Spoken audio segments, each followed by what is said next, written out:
The scream cut through the trees before Elena even saw the pup.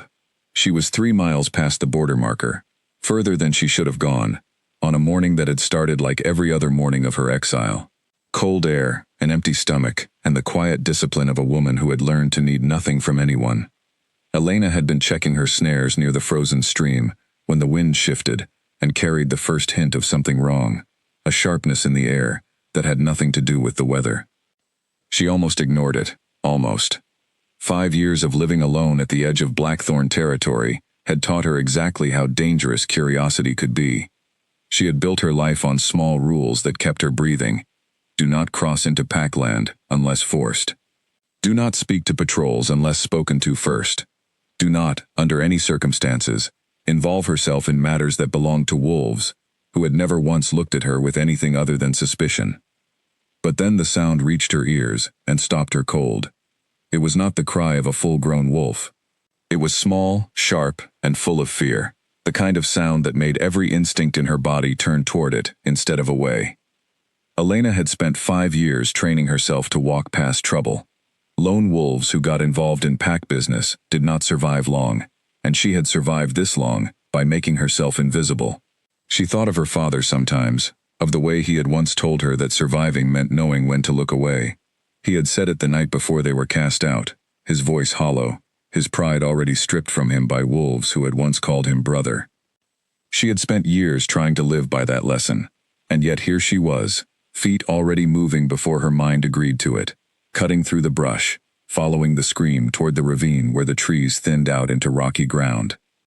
Branches caught at her fur as she ran, and twice she nearly lost her footing on ground still slick with the last of the winter frost, but she did not slow down.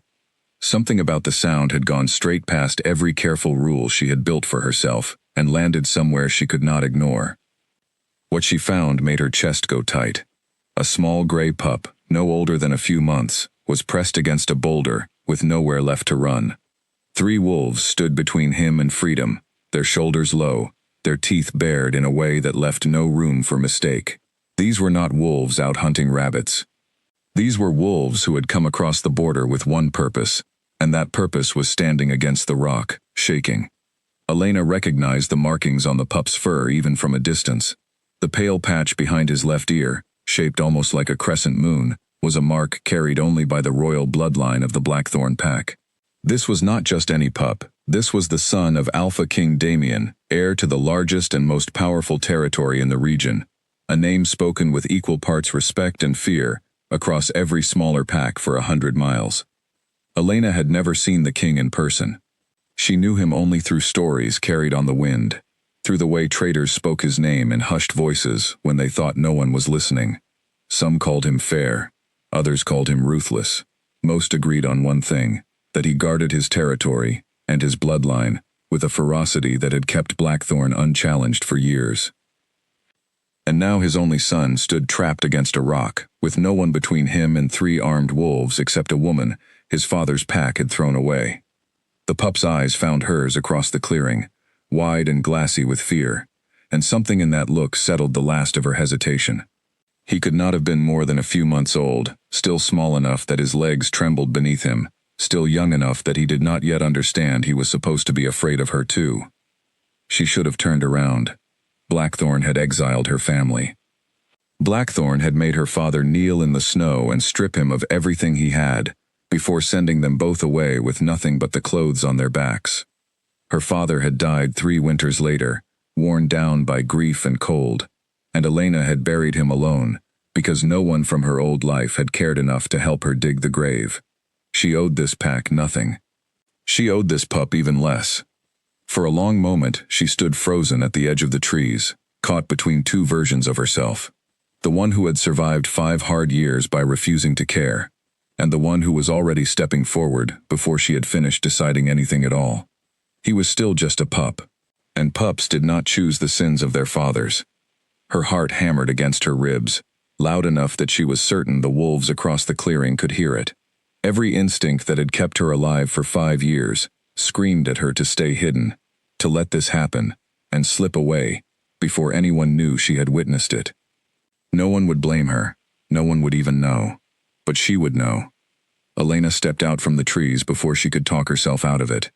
The three wolves turned as one, and she felt the weight of their attention land on her like a physical thing. Up close, she could see they were not from any pack she recognized, their fur marked with unfamiliar patterns, their eyes carrying the particular hunger of wolves who had crossed into another pack's land looking for exactly this kind of prize. A stolen heir was worth more than gold to the right buyer. It was worth a war. "Leave him," Elena said, her voice steady, even though her heart was pounding hard enough to hurt. "He is just a pup. Whatever you are being paid, it is not worth what happens next." The largest of the three, a broad-shouldered wolf with a scar cutting across his muzzle, let out a low sound that might have been a laugh if wolves laughed. "This is not your fight, little one. Walk away and we will forget you were ever here." "I can't do that." "Then you will regret it." Elena studied the three of them quickly, cataloging what she could in the seconds she had. The scarred one was the leader, confident and unhurried, the kind of wolf who had survived many fights by letting others make the first mistake. The other two were younger, hungrier, eager to prove themselves in front of him. That eagerness, she knew, could become a weakness if she found the right moment to use it. She did not have a plan beyond keeping herself between them and the pup. She had never needed more than that before. Survival had always been about the next 5 seconds, not the next 5 minutes, and she let that old instinct take over now. Elena did not wait for them to move first.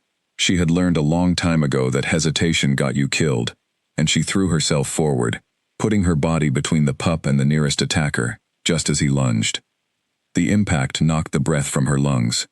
Teeth grazed her shoulder, tearing through fur and skin, and she felt the first sharp burst of pain flare down her arm. She twisted away, using the momentum to spin and catch her attacker across the flank, but the other two were already closing in from either side, moving with the coordinated ease of wolves who had done this kind of work before. This was not the first pup they had come for. That much was clear in the way they moved, patient and calculating even in the middle of a fight, more interested in hurting their prize than in wasting time on the stranger who had gotten in their way. That patience gave Elena an opening, small and fleeting, and she used it to plant herself firmly between them and the rock where the pup was pressed. The pup pressed himself smaller against the rock, whimpering, and something in Elena hardened at the sound. She was not going to let this happen, not today. She fought the way she had taught herself to fight, when there was no one left to protect her, fast, low, refusing to give ground, even when every part of her screamed to retreat. The second wound came quickly, a bite along her ribs that made stars burst behind her eyes, but she kept moving, kept placing herself between the pup and every attack that came his way. Her mind, strangely, stayed clear even as her body began to falter. She counted her attackers without meaning to. 3 of them, working in a triangle, testing her from different angles to find the gap she could not cover. She thought of every lesson her father had taught her before the world took him from her, lessons about balance and timing that had once felt like games and now felt like the only thing standing between the pup and disaster. "Stay small," she called back to him, her voice tight with effort. "Stay low and stay behind me. No matter what happens, do not run." The pup nodded, too frightened to speak, his small body trembling against the cold stone. "Get behind me," she managed to say to the pup between breaths, and to her relief, he obeyed, small paws scrambling to keep her body between himself and the 3 wolves, circling like they were closing in on something already dead. She was not dead yet. The scarred wolf came at her again, faster this time, and Elena barely avoided the worst of it, catching a glancing blow across her hip that sent fire shooting down her leg. 3 wounds now. She could feel her strength starting to slip, could feel the cold edges of panic creeping in at the corners of her mind, but she pushed it down and focused on the only thing that mattered. The pup had to survive this. Whatever happened to her, the pup had to survive.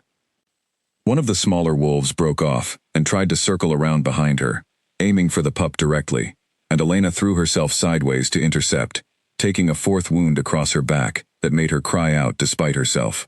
Blood was soaking into her fur now, warm and then cold, as the wind cut through the ravine, and she could feel her legs starting to shake beneath her. The scarred wolf watched her stumble, and something like satisfaction crossed his face. He believed she was close to finished, and in truth, she was not far from it. Her vision had started to blur at the edges, the world tilting in small, dizzying increments, but she planted her feet and refused to let it show. If they saw her weakness, they would press it, and the pup would pay the price for her failure. "You should have run when you had the chance," the scarred wolf said, circling closer, his voice almost gentle in a way that made it worse. "No one is coming to save either of you out here." "Someone is always coming," Elena said, though she did not entirely believe it herself. "You just have not met them yet." "Please," the pup whispered from behind her, his voice so small it barely carried. "Please don't let them." "I won't," Elena said, and she meant it with everything she had left. The scarred wolf lunged one final time, and Elena met him head-on, refusing to step back, even as his teeth found her side, and tore deep, the fifth wound blooming hot and sharp through her entire body. But her own teeth found their mark too, catching him across the throat hard enough to make him yelp and stagger back, blood welling from the wound, and something in his eyes changed. Fear, maybe, or the sudden understanding that this fight was costing more than they had planned to pay. In the distance, faint but growing louder, came the sound of running paws. Many of them. Elena's blurred vision caught movement at the tree line, dark shapes closing fast, and the three attackers exchanged a look that needed no words. Whatever this pup was worth, it was not worth facing what was coming. They turned and fled into the trees, vanishing as quickly as they had appeared, leaving behind only broken branches, a scattering of blood on the frost, and a woman who had given everything she had left to make sure a stranger's son would see another sunrise. For a moment, Elena allowed herself to believe it was over. The pup was safe. The attackers were gone. Whatever happened to her now almost did not matter, because she had done the one thing she had set out to do. Then the ground seemed to tilt beneath her, and she realized with distant surprise that her legs were no longer holding her up.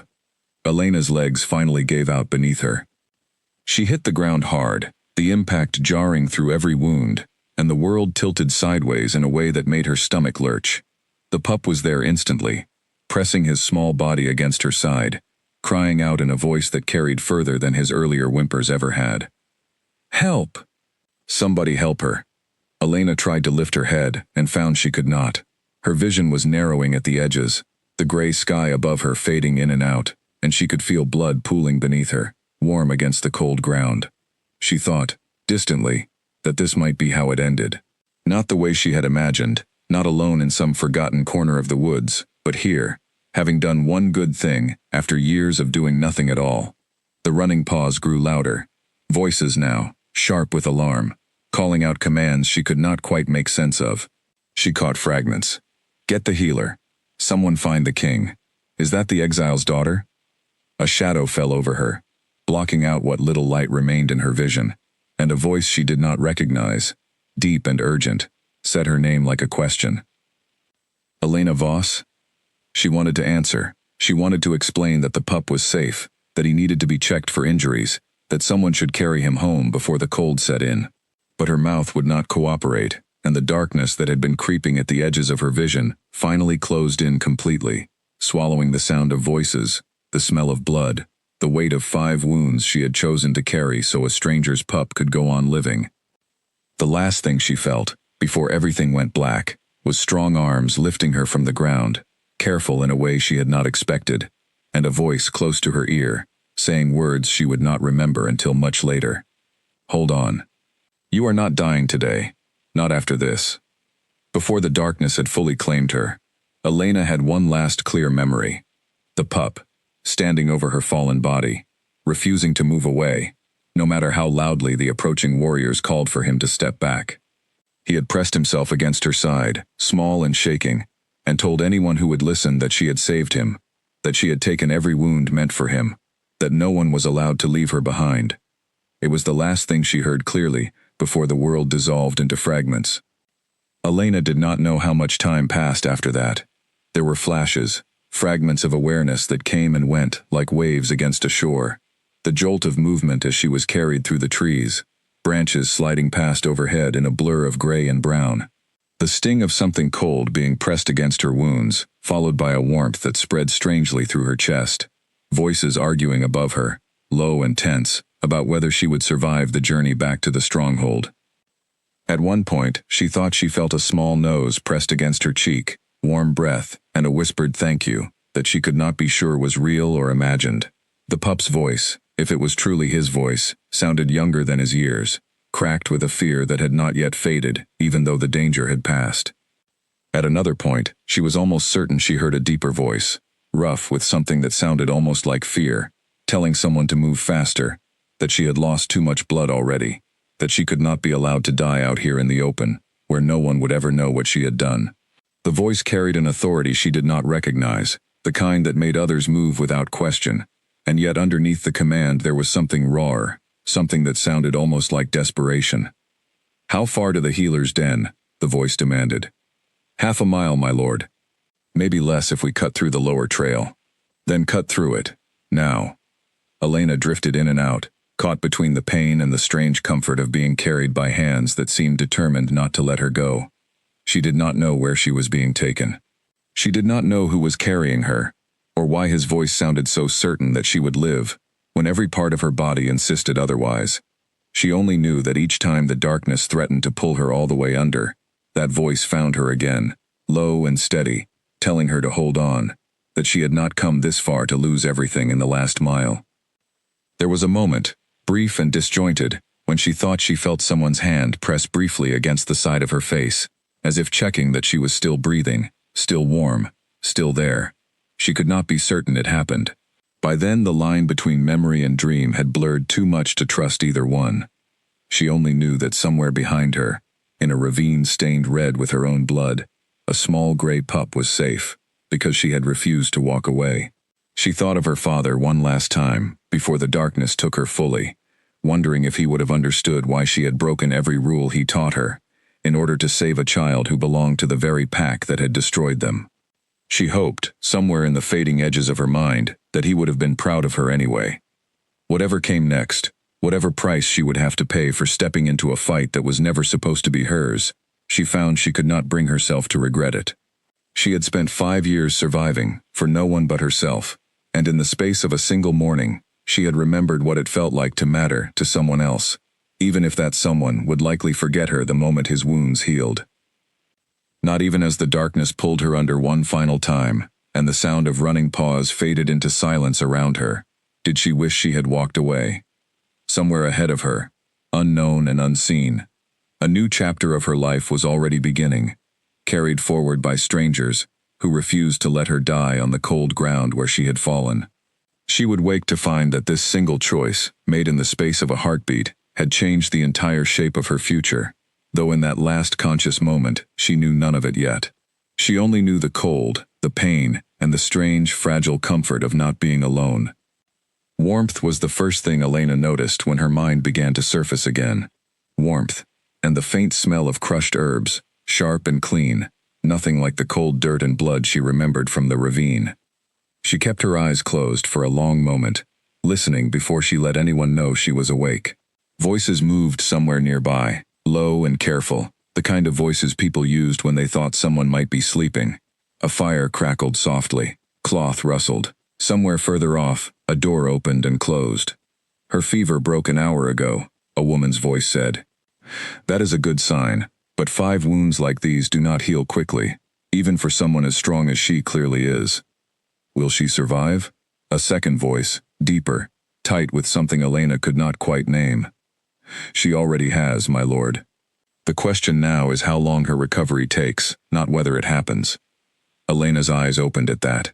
The ceiling above her was unfamiliar, wooden beams carved with patterns she did not recognize, nothing like the bare branches she was used to waking beneath.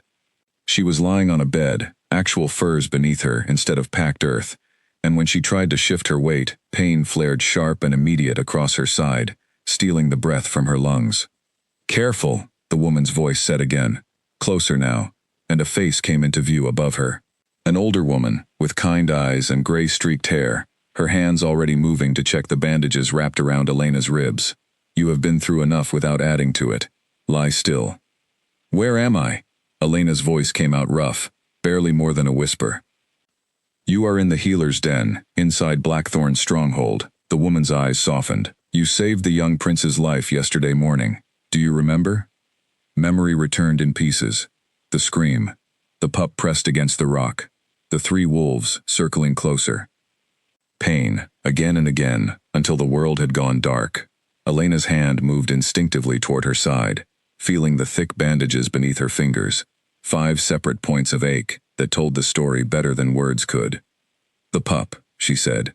"Is he safe?" "Not a single mark on him, thanks to you." The healer's voice carried genuine warmth now. "The whole stronghold has been talking about nothing else since you were brought in." Before Elena could ask anything further, the door to the room opened, and the second voice from before entered the space in person. Elena had never seen Alpha King Damien before, not in the flesh, but she knew instantly that this could be no one else. He filled the doorway the way stories always described him filling a room, tall and broad-shouldered, dark hair falling loose around a face carved from sharp, serious lines. His eyes, when they found hers, held an intensity that made her want to look away, and yet somehow made that impossible. "You are awake," he said, and something in his voice suggested this fact mattered to him more than he intended to show. It seemed so. Elena tried to push herself upright, and immediately regretted it, a sharp gasp escaping before she could stop it. "Do not," Damien said quickly, crossing the room in a few long strides, one hand raised as though he might physically stop her from moving further. "You lost more blood than any wolf should lose, and still be breathing. Whatever you are trying to prove, it can wait." Elena settled back against the furs, partly because the pain left her no other choice, and partly because there was something in his tone that did not invite argument. She studied him now that he was close, searching his face for the cruelty the stories always mentioned, and found instead something that looked almost like exhaustion, as though he had not slept since she was carried in. "Your pup," she said. "Is he truly unharmed?" "He has not stopped talking about you since he woke this morning." A faint, unexpected softness crossed Damien's face. "He insisted on sitting outside this door most of the night, until my sister finally convinced him to sleep. He says you told him to stay behind you no matter what happened. He listened well. He is stubborn, like his mother was." It could have gone very differently. Damien's jaw tightened, something dark passing behind his eyes. "I want to know everything. Who those wolves were, why they came for him specifically, and why a lone wolf living outside my territory chose to fight 3 armed attackers for a pup she had never met." Elena hesitated. The truth was complicated, tangled up with a past she had spent 5 years trying to bury, and she was not certain how much of it she was ready to share with a king whose own pack had cast her family out. "I saw a pup in danger," she said carefully. "That was enough of a reason." Damien's eyes narrowed slightly, as though he sensed there was more beneath her answer, but he did not press further. Instead, he studied her in silence for a long moment, taking in the bandages, the exhaustion still evident in her face, the careful way she held herself even lying down. "You fought off 3 trained attackers alone," he said finally. "Most warriors in my own guard would not have survived that encounter without support. Where did you learn to fight like that? Necessity teaches quickly, when no one is coming to help you." Something shifted in his expression at that, something that looked almost like understanding, though Elena could not imagine what a king with an entire pack at his command could possibly understand about being alone. "You will stay here until you are fully healed," Damien said, his tone leaving no room for negotiation. "My healer will see to your wounds, and you will want for nothing while you recover. This is the least Blackthorn owes you. I do not need charity. This is not charity." His voice sharpened slightly, though not unkindly. "This is a debt, and I intend to see it paid properly. Debts can be paid in a single day. You are talking about weeks, maybe longer. Then it will take weeks. My son is alive because you refuse to let him die. I do not know how to make that sound smaller than it is, and I have no interest in trying." Damien's gaze held hers, steady and unflinching. "You will stay. That is not a request." Elena searched his face for the arrogance she had expected from a king, used to being obeyed without question, but what she found instead looked more like stubbornness, the kind born from genuine feeling, rather than simple authority. It unsettled her more than outright command would have. Elena wanted to argue further, wanted to insist that she could manage on her own, the way she always had, but exhaustion was already pulling at the edges of her mind again, and the truth was that her body had nothing left to fight this particular battle with. She closed her eyes, if only for a moment, and when she opened them again, Enough time had passed that the light through the window had shifted from morning gold to afternoon gray. Damien was gone. In his place, curled up in a small chair pulled close to the bed, sat the pup she had saved, watching her with wide, careful eyes, as though checking that she was still breathing. "You are awake again," he said, relief flooding his young voice. "I did not want to leave in case you needed something." "You should be resting," Elena said, though something in her chest warmed at the sight of him safe and whole. "I am fine. You are the one who is hurt." He shifted closer, small paws padding softly across the floor. "My father says I owe you my life. He says that is not a small thing to owe someone. It was not your fault those wolves came. But it was my fault you got hurt trying to save me." His voice cracked slightly, younger than his earlier bravado had suggested. "I keep thinking about what would have happened if you had not come. I do not want to think about it, but I cannot stop." Elena reached out carefully, ignoring the pull of pain across her ribs, and rested a hand gently against the top of his head, the way she imagined a mother might have done for her once, long before her own mother had died. "You are safe now," she said. "That is the only part that matters." "Why did you help me?" Leo asked quietly. "You did not know me. You did not owe my family anything." Elena considered the question carefully before answering. "Sometimes doing the right thing does not need a reason beyond itself. You were scared, and you were small, and no one else was close enough to help. That was reason enough. My father says wolves like that are rare. He says most people only help when there is something in it for them. Your father may be right about most people. He does not have to be right about everyone." The pup pressed into her touch, and for a long moment, neither of them said anything further, the quiet between them carrying more comfort than words could have offered. Elena found herself thinking, not for the first time since waking, that whatever price she paid for that morning in the ravine, this moment alone might have made it worthwhile. The pup, whose name Elena learned was Leo, stayed by her side for most of the afternoon, only leaving when the healer insisted he needed food and rest of his own. In his absence, Elena found herself studying the room more carefully, taking in details she had missed while half-conscious. The furs beneath her were finer than anything she had owned in years. Jars of dried herbs lined a shelf along one wall, each labeled in careful handwriting. A single window let in pale afternoon light, overlooking what looked like a training yard, where a handful of warriors moved through drills. This was a different world from the one she had built for herself at the edge of the territory. She had forgotten, somewhere in the last 5 years, what it felt like to be surrounded by walls that kept the cold out, rather than simply marking the boundary of land no one else wanted. A knock at the door pulled her from her thoughts. A woman entered without waiting for a response, tall and composed, with sharp eyes that swept over Elena with open assessment. She wore her authority, the way some wolves wore fur, naturally and without effort, and Elena recognized immediately that this was someone important within the pack hierarchy. "So you are the one everyone is talking about," the woman said, folding her arms as she studied Elena from the foot of the bed. "I am Rosalind, advisor to the king. I wanted to see for myself the woman who fought off 3 armed wolves alone. I did what anyone would have done."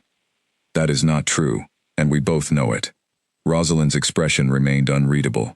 Most wolves, seeing 3 armed strangers attacking a pup that was not theirs to protect, would have found a reason to keep walking. You did not. That tells me something about you, though I am not yet certain what. Is that a compliment or a warning? A faint, humorless smile touched Rosalind's mouth. Perhaps both. The king has decided you will stay here until you are healed. I do not disagree with that decision, but I want you to understand something clearly. Blackthorn does not open its doors easily, especially not to the daughter of a wolf who was exiled from this very pack. Elena's spine stiffened, despite the pain the movement caused. You know who my father was. I know exactly who your father was, and I know why he was sent away. That is not a conversation for today, while you are still healing from wounds you took protecting our future alpha. But do not mistake the king's gratitude for something it is not. Trust here is earned slowly, if it is earned at all. I never asked for trust. I asked for nothing. And that, Rosalind said, studying her a moment longer, is precisely why the king seems so determined to give you exactly that. She turned toward the door, pausing only briefly before she left. Rest while you can. Something is moving near our eastern border, and I suspect the days ahead will not be quiet ones. The words settled uneasily in Elena's chest, long after Rosalind had gone, a warning wrapped inside a farewell, and she found herself staring at the ceiling beams above her bed, turning the conversation over in her mind.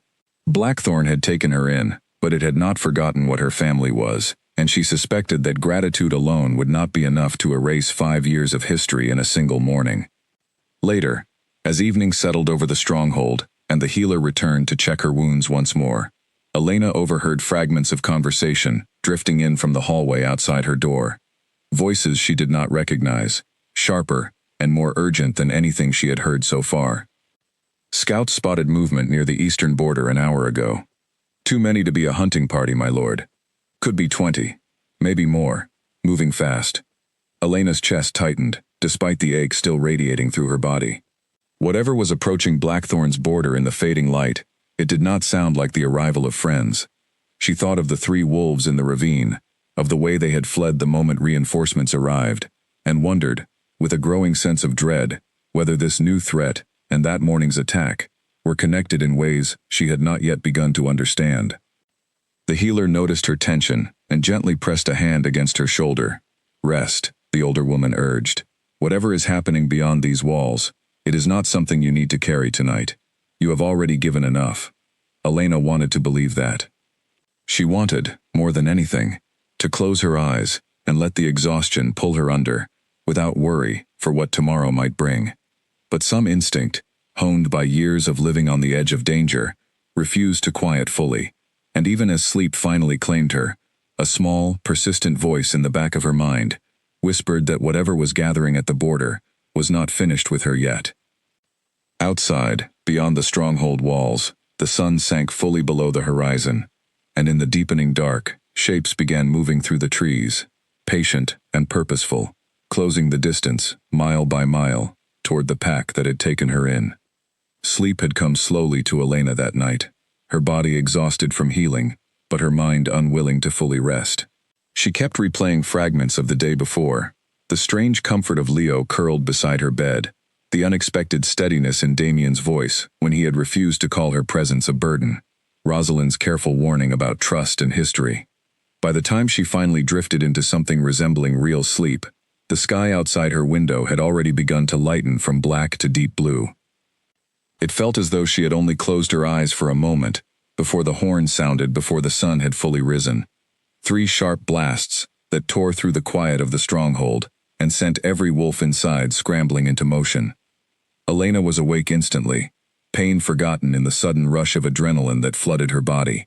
She pushed herself upright despite the healer's warnings from the day before, gritting her teeth against the protest of her wounds, and made her way to the window in time to see warriors pouring out across the training yard below, weapons and instructions being shouted in every direction. "They are here," someone called from the hallway outside her door. 20 of them, maybe more, standing at the eastern tree line. They are not hiding. They want us to see them. Elena's heart pounded as she pressed closer to the glass, scanning the distant border where dark shapes had gathered in a loose line beneath the pale morning sky. Even from this distance, she could count them roughly, and the number matched what she had overheard the night before. 20 wolves, standing shoulder to shoulder, patient and still, radiating the kind of calm that came only from certainty.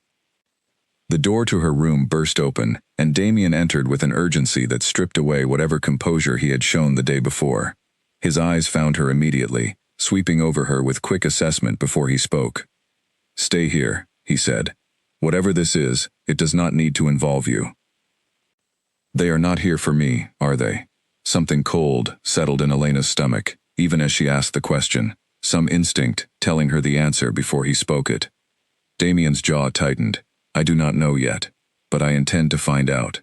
Let me come with you." "You can barely stand." His voice carried an edge of frustration, though whether it was directed at her or at the situation itself, Elena could not tell. "You have done enough. Let my warriors handle this." "You said this pack has never seen 20 wolves stand at your border without warning," Elena pressed. "Whatever they want, it involves me. I feel it. Please, let me at least understand what I am facing." Something in her voice must have reached him, because his expression softened fractionally before hardening again with renewed determination. Fine, but you stay behind the line of my warriors. I will not lose you to whatever this is, after everything it costs to keep you alive. Before Elena could respond, a voice called up from below, sharp and urgent. My lord, they are demanding to speak with you directly. They say they will not leave until their message has been delivered. Damien's gaze lingered on Elena a moment longer, something unreadable passing behind his eyes, before he turned and left the room without another word. Elena stood at the window for only a few seconds after he disappeared, before making her own decision, pulling herself away from the glass, and forcing her injured body toward the door, despite every protest her muscles offered. The healer tried to stop her in the hallway, hands reaching out with genuine concern, but Elena brushed past with quiet apology, driven by a certainty she could not fully explain. Whatever was happening at that border, she needed to see it for herself. Leo appeared beside her before she reached the outer doors, his small paws hurrying to keep pace. Worry, written plainly across his young face. You should not be walking, he said. You are still hurt. I know. But something tells me I need to be there. Then I am coming with you. He set his jaw with a stubbornness that reminded her sharply of his father. You protected me. I am not going to hide inside while something happens to you. Elena wanted to argue, wanted to send him somewhere safe the way any reasonable adult would, but there was no time, and something about his determined expression told her he would only follow regardless of what she said. Together, they made their way toward the gathering crowd near the stronghold gates, Elena leaning on the wall more than she wanted to admit with each step. By the time she made it outside, leaning more heavily on the wall than she wanted to admit, a crowd had already gathered near the stronghold gates. Warriors stood in tense formation, weapons ready but lowered, watching the tree line where the 20 wolves remained assembled in their unbroken line. Whispers moved through the assembled pack members. Questions passed from one to another about who these strangers were and why they had chosen dawn to make their presence known. Elena caught fragments of the murmuring as she made her way closer. Some wondered aloud whether this was the beginning of a larger invasion. Others speculated that it might be a trade dispute or a border disagreement left unresolved from some earlier season. None of them guessed the truth, and Elena felt the weight of that ignorance pressing against her chest like something physical, knowing that within minutes, her carefully buried past would be laid bare in front of every one of them. Damien stood at the front of his own gathered warriors, Rosalind close beside him, both watching the approaching figure that had separated from the group across the field. The wolf who stepped forward moved with deliberate confidence, each stride measured and unhurried, as though he had all the time in the world and knew it. Even from a distance, Elena could see the way the others deferred to him, the space they gave him, as he crossed the open ground alone. Alpha King Damien, the wolf called out, once he was close enough to be heard clearly, his voice carrying easily across the field. I trust you slept well, knowing what walks within your walls. Speak your purpose, or leave my land, Damien answered, his voice carrying the flat authority of a king, unwilling to entertain games. The stranger's mouth curved into something that was not quite a smile. My purpose is simple. I have come for the woman you are sheltering. Elena Voss belongs to my pack, and she left it without permission, taking with her something that was never hers to take. I want her returned, along with what she stole, and then my warriors and I will leave your territory as peacefully as we arrived. A murmur moved through the gathered crowd, and Elena felt every eye that turned toward her, though she remained near the back, half hidden by the stronghold wall. She had not expected this. She had not expected any of this. I know no thief by that name, Damien said, though something in his voice had shifted, curiosity mixing with the earlier authority. The woman staying under my protection saved my son's life, at great cost to herself. I find it difficult to believe she is the criminal you describe. Then she has not told you the full story. The stranger's eyes swept the crowd until they found Elena standing near the edge, and something cold and satisfied crossed his expression. Elena, it has been a long time. Elena forced herself to step forward despite the weakness still lingering in her legs, refusing to let him see how much his presence unsettled her. Cade, she said, and the name felt like poison on her tongue. I should have known you would find me eventually. You made it easy, staying so close to the border where anyone with patience could track you. Cade's gaze traveled over her with an appraisal that made her skin crawl, lingering on the bandages visible beneath her borrowed clothing. It seems you have found new friends. How fortunate for you, given the circumstances. I did not steal anything from you, Elena said, her voice sharp despite the tremor she could not fully hide. I left because I refused to be handed over like property, to settle a debt that was never mine to pay. A ripple of confusion moved through the gathered warriors, and Damien's attention sharpened further, his gaze shifting between Elena and the wolf who claimed to know her so well. That is a generous way to describe breaking a sworn agreement between our families, Cade said, his voice hardening slightly, despite the calm he tried to maintain. You were promised to me before either of us had a choice in the matter. Running from that promise does not erase it. I was 15 years old when that promise was made, Elena said, her voice rising now, years of buried anger finally finding a target worth aiming at. I never agreed to anything. My father agreed for me, and even he came to regret it before the end. Cade's expression darkened, the calm mask slipping just enough to reveal something colder underneath. Your father understood the value of alliances, even if you never did. He knew what our joined packs could become, what we lost when you ran.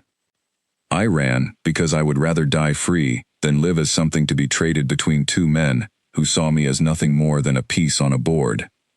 Silence stretched across the field, heavy and charged, and Elena could feel Damien's gaze on her now, sharp with new understanding. Whatever conclusions he was drawing from this exchange, she could not guess, and for the moment, she found she did not have the strength to care. Years of carefully buried history were spilling out in front of an audience she had never wanted, and there was no way to take any of it back now. You speak of promises and debts, Elena continued, unable to stop now that the words had finally begun to spill free after years of silence. But you never once asked what I wanted. You never once looked at me as anything other than a way to expand your territory and strengthen your claim to power. That is not a marriage, that is a transaction, and I refuse to be the currency. Careful, Elena. Cade's voice dropped lower, quieter, somehow more threatening for its lack of volume. You are standing on land that is not yours, protected by a king who does not yet understand what he has invited into his home. That protection will not last forever. Is that a threat? Damien's voice cut through the tension, cold and precise. It is an observation. Cade's eyes flicked toward the king, calculation evident in every line of his expression. You do not know this woman as well as you believe you do. Ask her what happened to the pack elder who tried to intervene on her behalf 5 years ago. Ask her what happened to the guards who let her slip past the border that night. Elena's stomach turned cold. You know exactly what happened to them. You made certain of it. I made certain that betrayal carries consequences. That has always been the way of things. Cade's gaze swept the crowd once more, before settling back on Damien. Perhaps you should consider what consequences your own pack might face, for harboring someone who broke a sacred agreement, and left destruction behind her when she ran. This is a matter between our two packs, Cade said finally, turning his attention back to Damien, his voice regaining its earlier composure. I have no quarrel with Blackthorn. Hand her over, and we will trouble your territory no further. She saved my son's life, Damien said, his voice carrying a warning edge that had not been present before. Whatever debt exists between the two of you, that fact changes the calculation considerably. I do not hand over those who have earned my protection, regardless of the history that follows them. Cade's eyes narrowed, calculation flickering behind his gaze, as he studied the king before him. You would risk war over a woman you met yesterday? I would risk far more than that, for someone who bled 5 times protecting what matters most to me. Damien's voice did not waver. Leave my land, Cade. This conversation is finished. For a long moment, no one moved. Elena watched Cade's jaw tighten, watched calculation war with pride behind his eyes, and understood with sudden clarity that this was not truly finished, no matter what happened in the next few minutes. Men like Cade did not simply walk away from what they believed belonged to them. Beside her, Leo pressed closer, his small body trembling slightly, and Elena rested a steadying hand against his shoulder without thinking, more to comfort herself than him. Around them, the gathered warriors of Blackthorn stood tense and ready, weapons still lowered, but attention fixed entirely on the 20 figures waiting at the tree line. none of them daring to relax until the standoff resolved one way or another. "He will not simply leave," Elena murmured, more to herself than to anyone listening. "That is not how Cade operates. He is measuring you right now, deciding whether Blackthorn's strength is worth testing directly, or whether patience will serve him better." "Let him measure," Damien said quietly, close enough now that only she could hear him clearly. "He will find nothing here that makes retreat look like the wiser choice." "This is not over," Cade said finally, his voice low and controlled in a way that felt more dangerous than any shout could have been. "I will give you time to reconsider your position, Alpha King. But know this, I did not bring 20 warriors to this border for a conversation that ends in nothing." He turned without waiting for a response, striding back across the field toward the waiting line of wolves, and one by one, they retreated into the tree line, vanishing as quietly as they had appeared. The tension in the crowd did not ease with their departure. If anything, it seemed to sharpen, every warrior present understanding that the threat had only been delayed, not removed. Slowly, the assembled crowd began to disperse, though the whispers had only grown louder now that Cade's words had given them something concrete to speculate about. Elena caught fragments as she made her way back toward the stronghold: a promised bride, a broken agreement, a pack elder who paid the price for helping her escape. Each fragment landed like a small blow, and she kept her eyes forward, refusing to let anyone see how much the exposure cost her. Leo remained close beside her the entire way, saying nothing, but his presence alone offered a strange comfort she had not expected to need. When they reached the stronghold steps, he finally spoke, his voice small but earnest. "Whatever he said out there, I do not believe you are the person he described. You saved my life. Bad people do not do things like that." Elena managed a faint, tired smile, despite everything weighing on her. "Thank you for that. More than you know." Damien turned to Elena then, and whatever softness had existed between them in the healer's den the day before had been replaced by something more complicated, questions layered beneath the concern still visible in his eyes. "We need to talk," he said quietly. "Now." Elena nodded, though exhaustion and pain were catching up with her rapidly, now that the immediate danger had passed. She followed him back inside the stronghold walls, aware of the whispers that trailed behind her, aware that whatever fragile trust she had begun building here was now tangled up with a past she had spent 5 years trying to outrun. Rosalind fell into step beside them as they walked, her expression unreadable, but her silence somehow louder than words. Elena understood, without needing to be told, that this advisor's earlier warning about trust being earned slowly had just become considerably more relevant. "My lord," Rosalind said quietly as they moved through the corridor, "the council will want answers before this goes any further. 20 warriors do not gather at a border for a woman of no consequence. Whatever history exists here, it carries weight, and weight like that has a way of pulling entire packs into conflicts they did not choose." "I am aware," Damien answered, not slowing his pace. "Gather the council for this evening. I will address them once I understand the full picture myself." "And if the full picture is worse than any of us expect?" Damien's stride did not falter, but something in his shoulders tightened almost imperceptibly. "Then we will face it the way Blackthorn has always faced difficult things. Together, and without flinching." Rosalind said nothing further, though the look she cast toward Elena as they reached the private chamber carried a weight of its own, equal parts caution, and something that might, given time, have grown into respect. They reached a private chamber deep within the stronghold, and Damien closed the door behind them with a quiet finality that made Elena's chest tighten. He turned to face her, and for a long moment, neither of them spoke, the weight of everything left unsaid, pressing heavily into the silence between them. "Tell me everything," Damien said finally. "All of it. I cannot protect you from a threat I do not fully understand, and after what I just witnessed, I have a feeling there is far more to your story than a simple act of courage in the woods." Elena sank into the nearest chair, suddenly aware of how tired she truly was, how much the confrontation outside had cost her already fragile strength. She looked up at him, at the king who had risked conflict with an entire pack for a woman he barely knew, and found herself deciding, against every instinct 5 years of solitude had built in her, to trust him with the truth.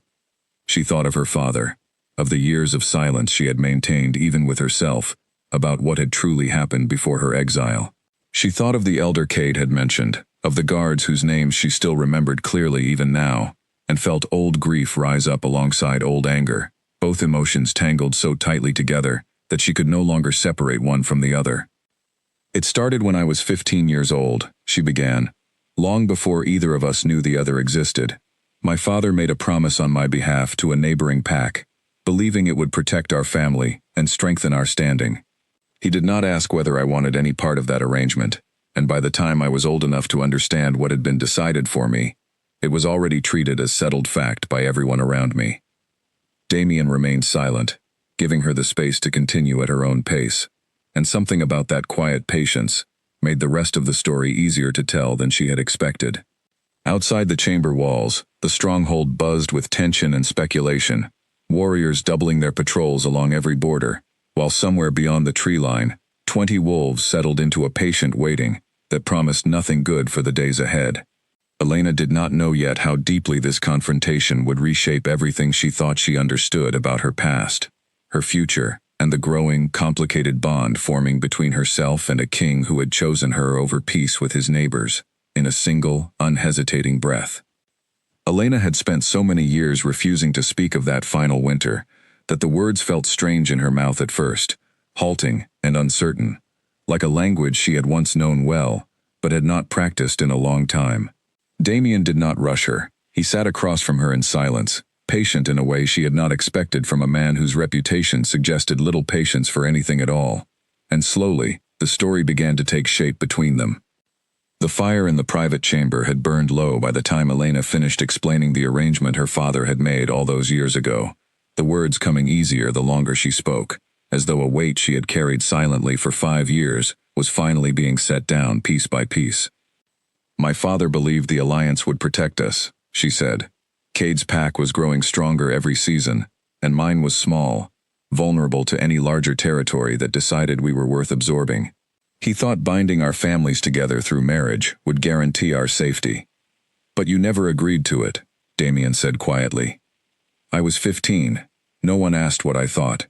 Elena's hands twisted together in her lap, an old habit she had never fully broken. "By the time I turned 19, the arrangement was treated as settled, something I would simply accept when the time came.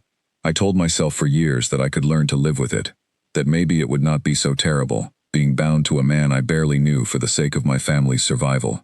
"What changed?" Elena's jaw tightened, old memories surfacing with a clarity that still hurt after all this time. "I watched Cade with the wolves beneath him, not the way he presented himself to outsiders, all charm and calculated warmth, but the way he actually treated those who depended on him. Cruelty, when it served his purposes. Punishment disguised as discipline. I realized that whatever protection this marriage promised my family, it would cost me everything that made me who I was." "So you left?" "Not immediately. First I tried to reason with my father.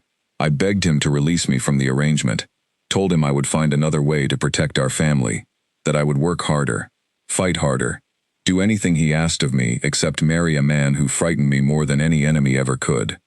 Her voice thinned slightly at the memory. "He refused. He told me that fear was a small price for survival, and that I would understand once I was older." "Did you ever tell him what you had witnessed, the cruelty you described?" "I tried. He did not want to hear it. By then, the alliance meant too much to him, and I think some part of him had convinced himself that whatever I described could not possibly be as bad as I made it sound. Fathers protect their own comfort sometimes, even when it costs their children dearly." Elena shook her head slowly. "I stopped trying to convince him after that. I started planning instead. I ran the night before the ceremony was supposed to take place." Her voice caught slightly on the memory. "An elder in my father's pack helped me slip past the border patrol, an old woman named Mabel, who had watched me grow up, and could not bear to see me trapped in something I clearly did not want. She created a distraction that let me escape into the forest before anyone realized I was gone. And Cade made her pay for it." Elena's eyes closed briefly against the memory.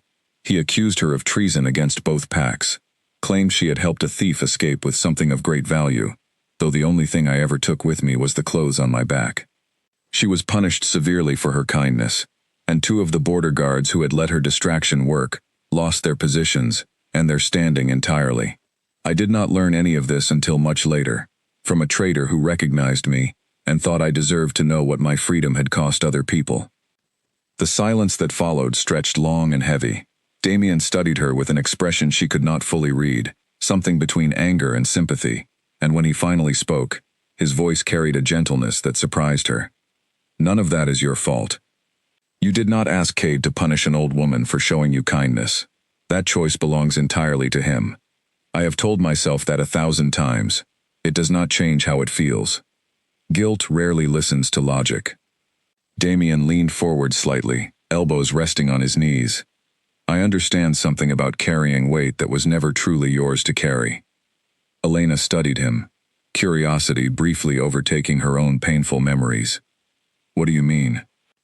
A shadow passed across his face, and for a moment, the powerful Alpha King looked simply like a man carrying old grief of his own. Leo's mother died bringing him into this world.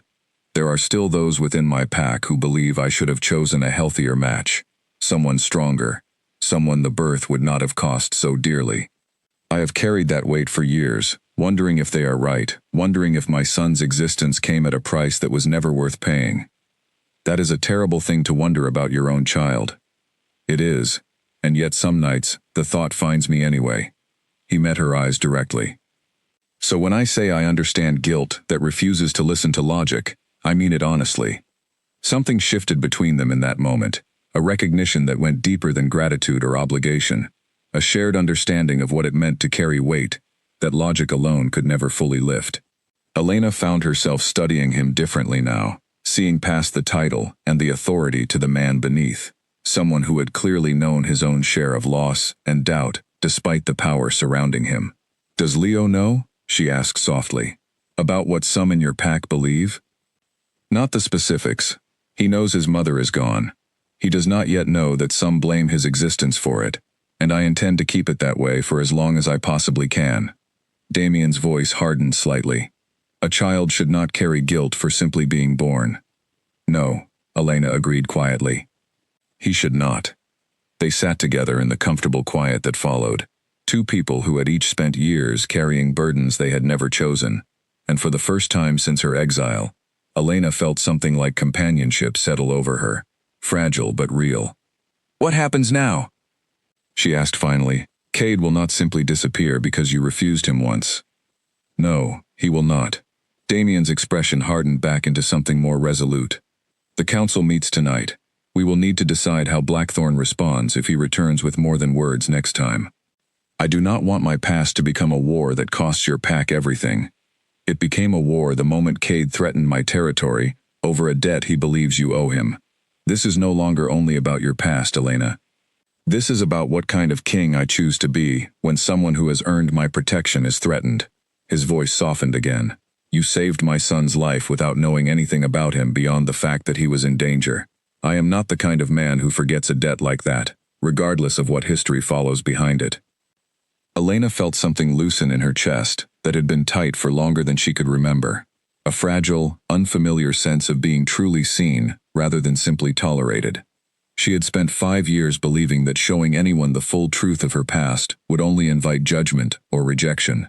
Instead, she had found something closer to solidarity, an understanding forged from shared, if different, burdens.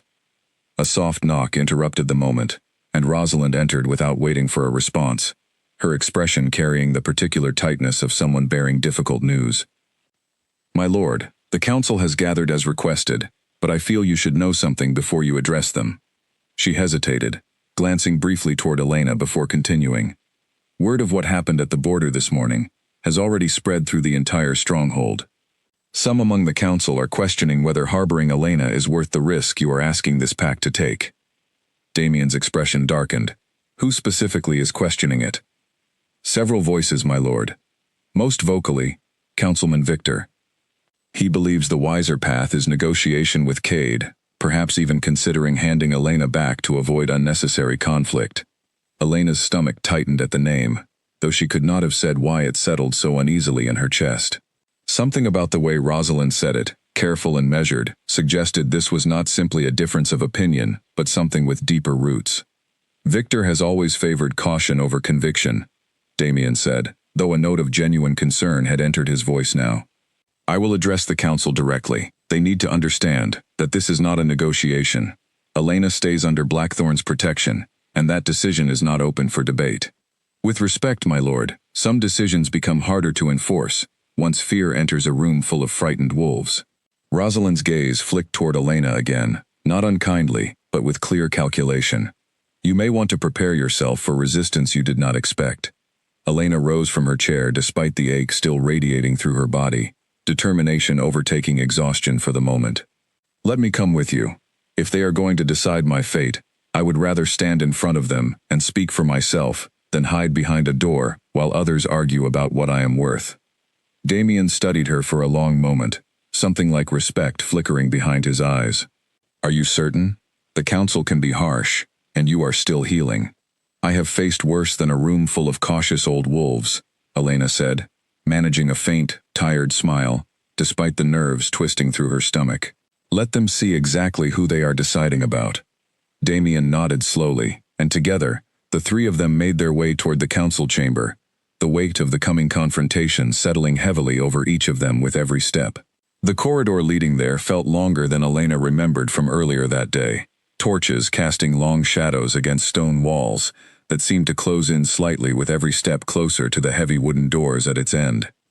Rosalind paused just before they reached the entrance, turning to face Elena directly for the first time since they had left the private chamber. A word of advice, if you will take it. The council respects strength, but they respect calm strength more than anger, however justified that anger might be. Whatever is said in there, however unfair it feels, keep your composure.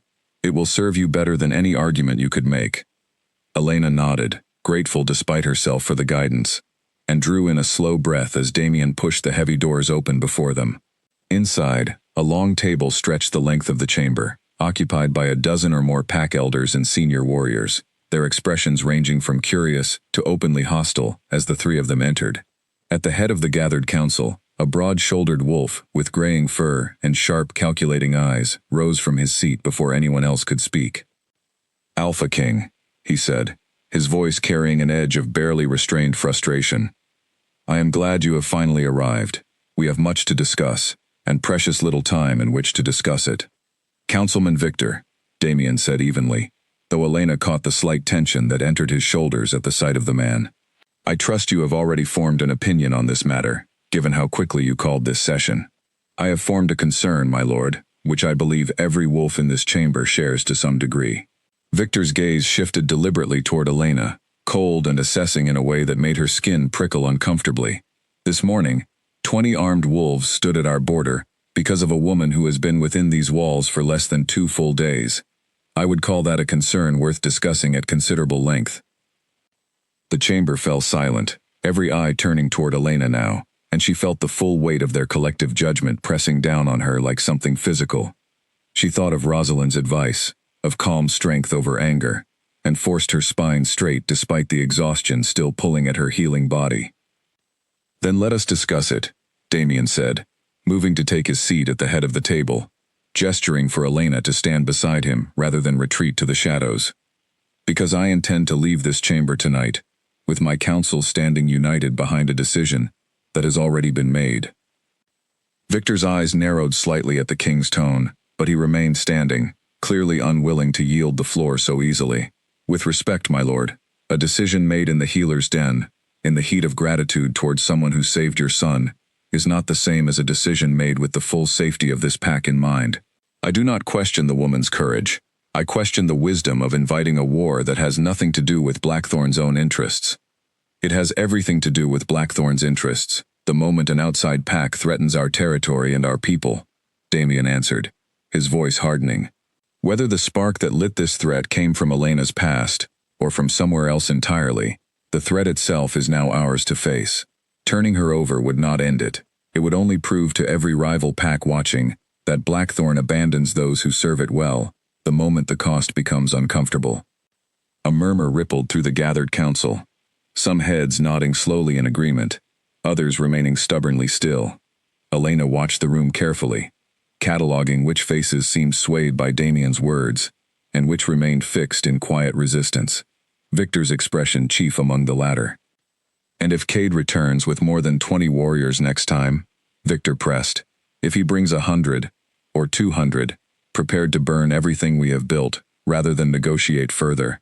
Are we prepared to lose warriors, homes, perhaps even lives, over a debt that was never Blackthorn's to inherit? We are prepared to defend what belongs to us, Damien said simply. That has always been the price of holding this territory, long before Elena ever crossed into it. Elena stepped forward then, unable to remain silent any longer, despite every instinct urging caution. If I may speak for myself, rather than have others speak on my behalf. Several council members exchanged surprised glances, clearly unused to being addressed so directly, but Damien gave a small nod of encouragement, and Elena drew strength from it. I understand your concern, Councilman. I would share it myself, if I sat where you sit. Her voice remained steady despite the nerves twisting through her stomach. But I did not ask to be brought here, and I did not ask for protection. I have not tried to earn. I fought for your Alpha's son, with everything I had, expecting nothing in return. If this pack decides that gratitude is not worth the risk it carries, I will accept that decision, and find my own way forward, as I have for 5 years already. But I will not stand quietly while you decide my worth, as though I am not present to speak for it myself. The chamber fell silent again, though this silence carried a different weight than before. Something closer to reluctant respect than open suspicion. Victor studied her for a long moment, his expression unreadable, before finally lowering himself back into his seat. Bold words, he said quietly. We will see whether they hold up against what comes next. Damien rose to his feet then, addressing the full council with the quiet authority that had kept Blackthorn steady through years of difficult decisions. Let this be settled clearly, so there is no confusion when we leave this chamber tonight. Elena remains under Blackthorn's protection.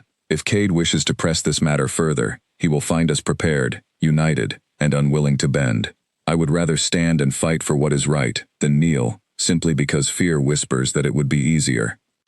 One by one, the council members offered their agreement, some with genuine conviction, others with the reluctant acceptance of those who recognized their king's mind was already made up, regardless of further argument. Only Victor remained silent, his agreement, when it finally came, carrying a coolness that suggested the matter was far from settled in his own private thoughts. As the council began to disperse, Rosalind fell into step beside Elena, her earlier caution now tempered with something warmer.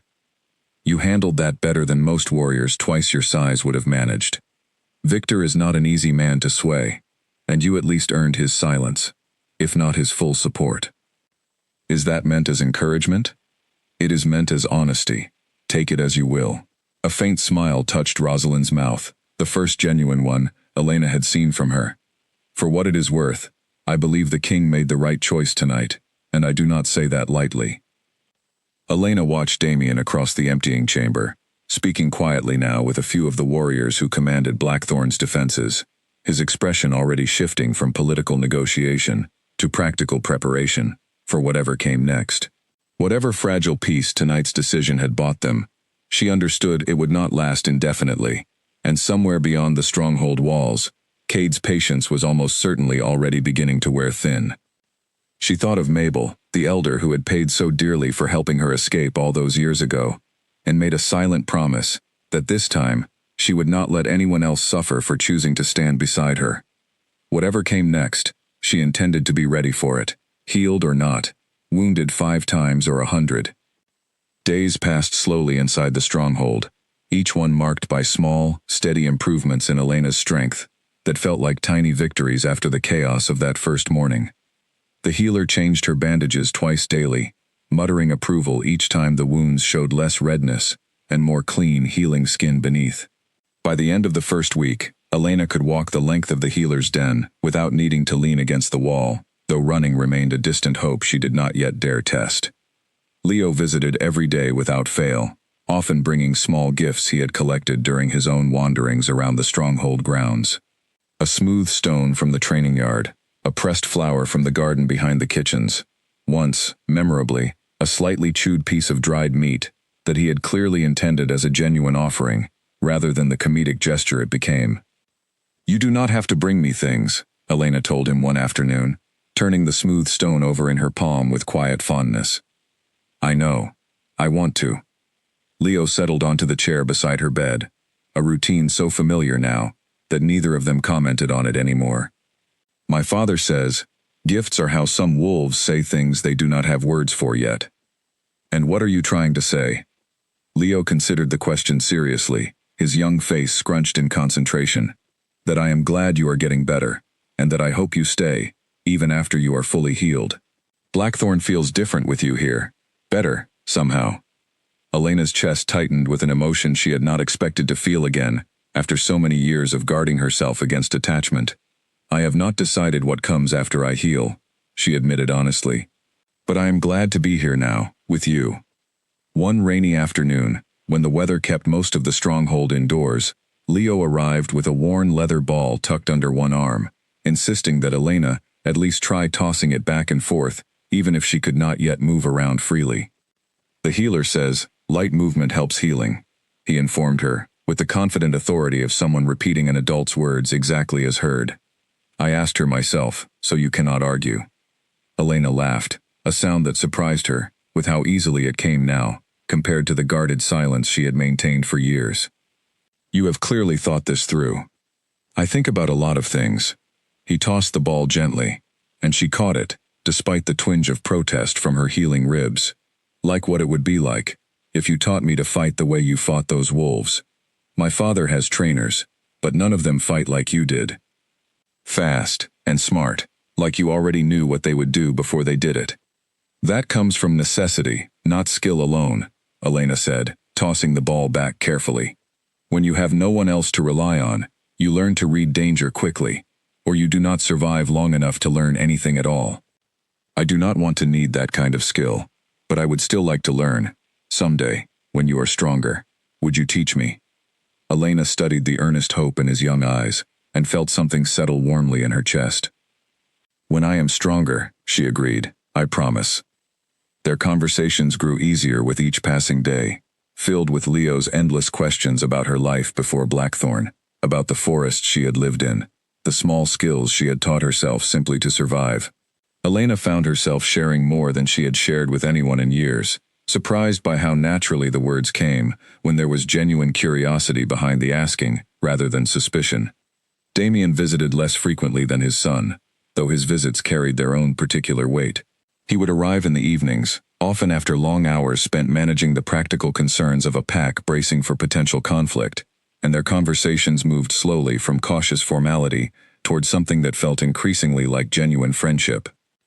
The Eastern patrols report no further movement from Cade's warriors, Damien told her one evening, settling into the chair Leo usually occupied, having apparently claimed it for himself once his son retired for the night. Whether that means he is reconsidering his approach or simply gathering greater numbers before returning, I cannot yet say. Cade does not reconsider easily, Elena said. In my experience, patience for him means waiting until the odds favor him completely, not questioning whether his goal is worth pursuing at all. Then we will need to be ready regardless of how long that patience lasts. Damien studied her carefully. How are you healing? Faster than I expected. The healer says another week, perhaps 2, before I am fully recovered. Good. Something flickered across his expression, difficult to name. I find myself checking on your progress more often than duty alone would explain. Elena's pulse quickened slightly at the admission, though she kept her voice carefully neutral. Is that so? It is. Damien's gaze held hers, steady and unflinching, in a way that made something warm unfurl slowly in her chest. I have spent years building walls around myself since Leo's mother passed. Grief teaches caution, sometimes more caution than is healthy. But something about the way you fought for my son, without hesitation, without calculation, without any promise of reward, has made those walls considerably harder to maintain. Walls built from grief are often the hardest to take down, Elena said quietly. I know something of that myself, though my walls came from a different kind of loss. Tell me about him. Your father, I mean. You have spoken of what happened to you, but rarely of who he was before all of it. Elena considered the question, surprised at how gently it was asked, without any of the calculation Cade's questions about her past had always carried. He was not a cruel man, not truly. Frightened, perhaps, and desperate to protect what little our family had left after difficult seasons. I have spent years angry at the choice he made, but I have also come to understand, slowly, that fear makes even good wolves capable of terrible decisions. Have you forgiven him?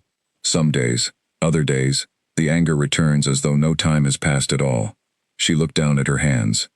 I think forgiveness is not a single decision made once. I think it is something you choose again and again, whenever the old wound reopens. Damien nodded slowly, something thoughtful crossing his expression. That is wiser than most wolves twice your age ever managed to understand. Elena did not know how to respond to that, the honesty of it catching her off guard, after years of expecting nothing but suspicion from those wearing Blackthorn's colors. I did not come here looking for anything beyond survival, she said finally. I never expected kindness, let alone anything more than that. Perhaps that is precisely why it has found you anyway. A faint smile touched his mouth, softer than any expression she had seen from him before. Rest well, Elena. Tomorrow brings its own challenges, but tonight, at least, we have earned a moment of peace. After he left, Elena lay awake longer than usual, turning his words over in her mind, testing the shape of feelings she had spent 5 years refusing to allow herself. She had built her own walls just as sturdy as his, convinced that attachment only ever led to loss, that trusting anyone beyond herself was a luxury she could not afford. And yet here, within walls that had once cast her family out entirely, she found those careful walls beginning to crack in ways she could not quite bring herself to regret. The following morning brought a different kind of visitor, one Elena had not expected and did not immediately trust. A young warrior named Simon, one of the guards who had escorted Cade's warriors away from the border that first day, appeared at her door under the guise of delivering additional bandages from the healer's supply. I wanted to thank you properly, he said, setting the bundle down carefully on the small table beside her bed. For what you did for the young prince. Many of us owe you a debt we cannot easily repay. You do not owe me anything. I did what needed doing. Even so, Simon lingered a moment longer than necessary, his eyes flickering briefly toward the doorway before returning to her. May I ask you something? If it is not too forward. You may ask. I make no promises about answering. A faint, nervous smile crossed his face.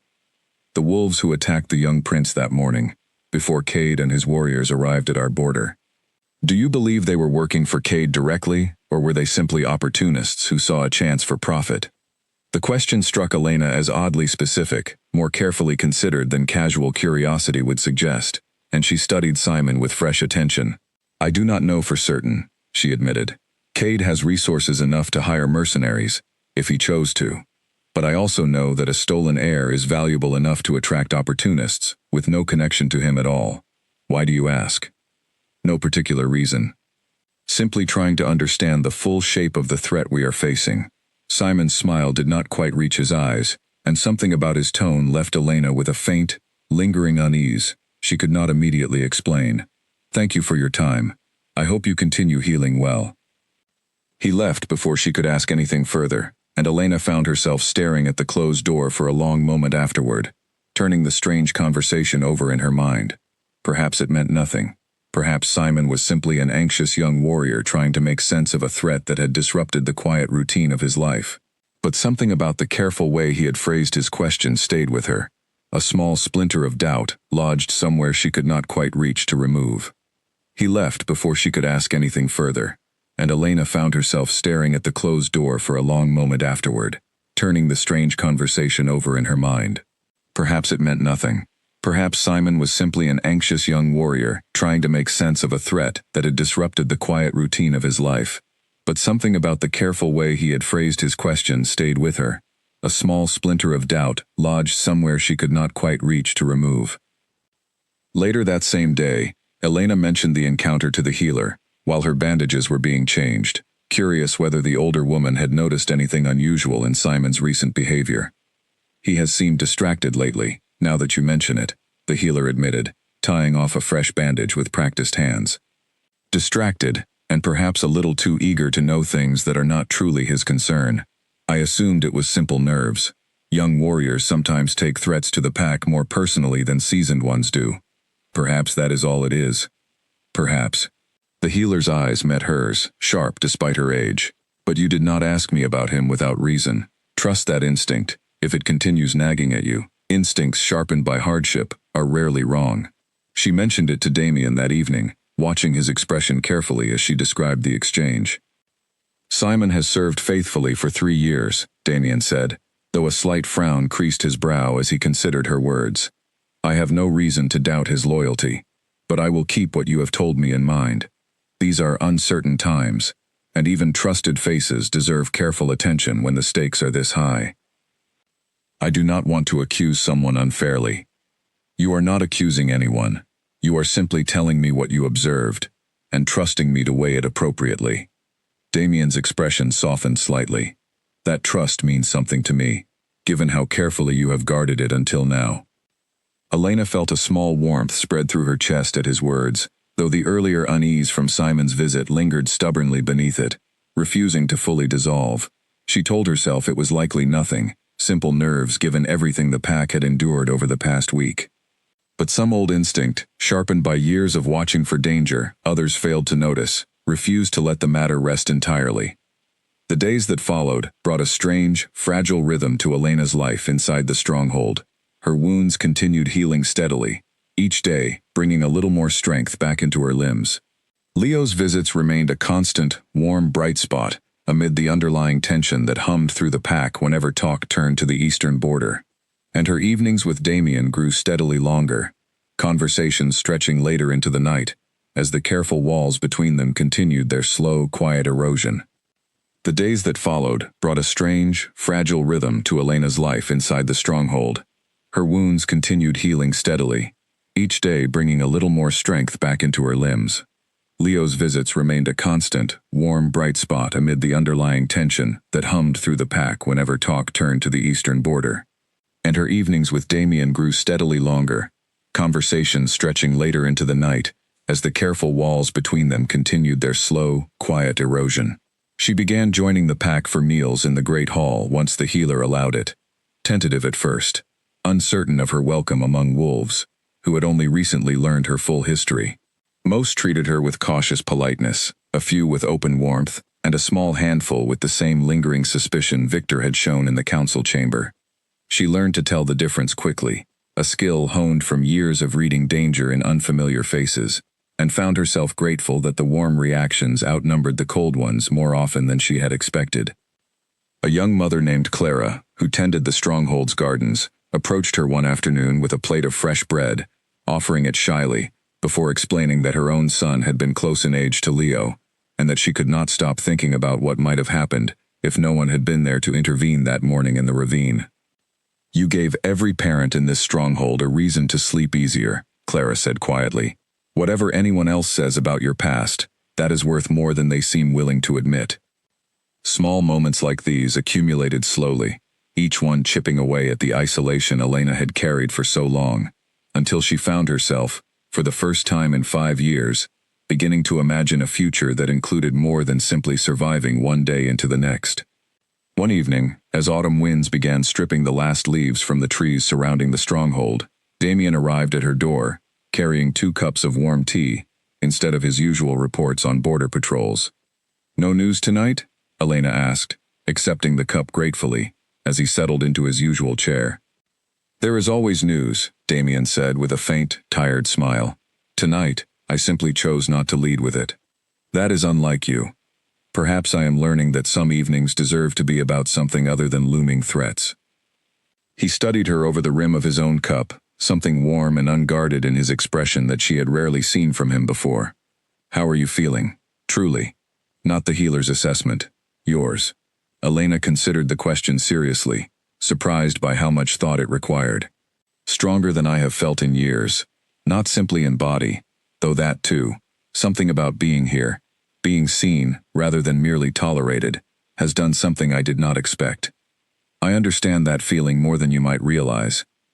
Damien's voice carried a quiet vulnerability that matched her own. I spent years after Leo's mother passed, believing that duty was the only thing left worth pouring myself into.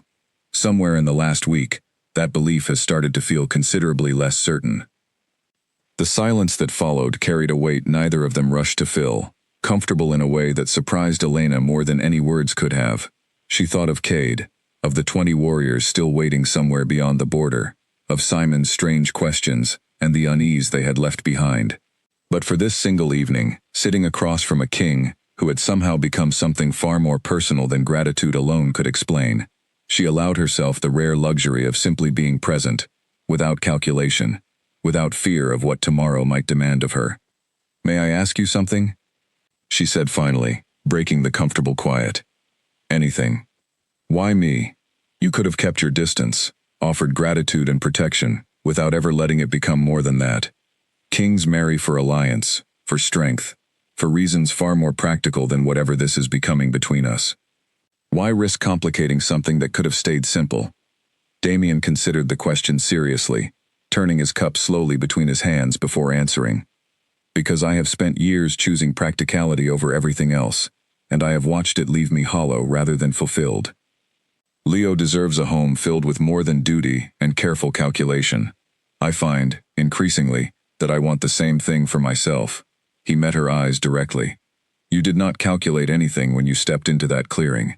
You simply acted, because it was right, regardless of cost. I find that I want more of that kind of honesty in my life, not less." Elena felt something in her chest loosen further. An old, guarded tension she had carried for so long, she had almost forgotten what its absence might feel like. That is a dangerous thing to want, given everything still standing between us. "Most things worth wanting are dangerous," Damien said softly. "I have decided I no longer mind the risk." Whatever storm was gathering beyond Blackthorn's walls, she found herself hoping, quietly and against every hard lesson 5 years of exile had taught her, that this fragile new warmth might somehow survive it. The messenger arrived at midday, alone and unarmed, carrying a sealed letter, bearing a mark Elena recognized instantly, even from across the training yard. Her stomach tightened the moment she saw it, old dread rising up before her mind had fully processed what it meant. The morning had begun ordinarily enough, filled with the small routines Elena had grown accustomed to during her recovery. She had spent an hour in the training yard, testing her strength against one of the younger warriors under Rosalind's watchful supervision, pleased to find her body responding better than it had even a few days earlier. The healer had pronounced her wounds nearly closed, warning only that full strength would take a while longer to return fully. It was, Elena had thought at the time, the first genuinely hopeful morning she had experienced since arriving at Blackthorn. That hope evaporated the moment the horn sounded again from the eastern watchtower, a single long note, this time, rather than the frantic 3 blasts of the earlier attack, signaling a lone approach rather than an armed assault. "That is Cade's seal," she said quietly to Damien, who stood beside her watching the messenger approach under careful guard. "I assumed as much."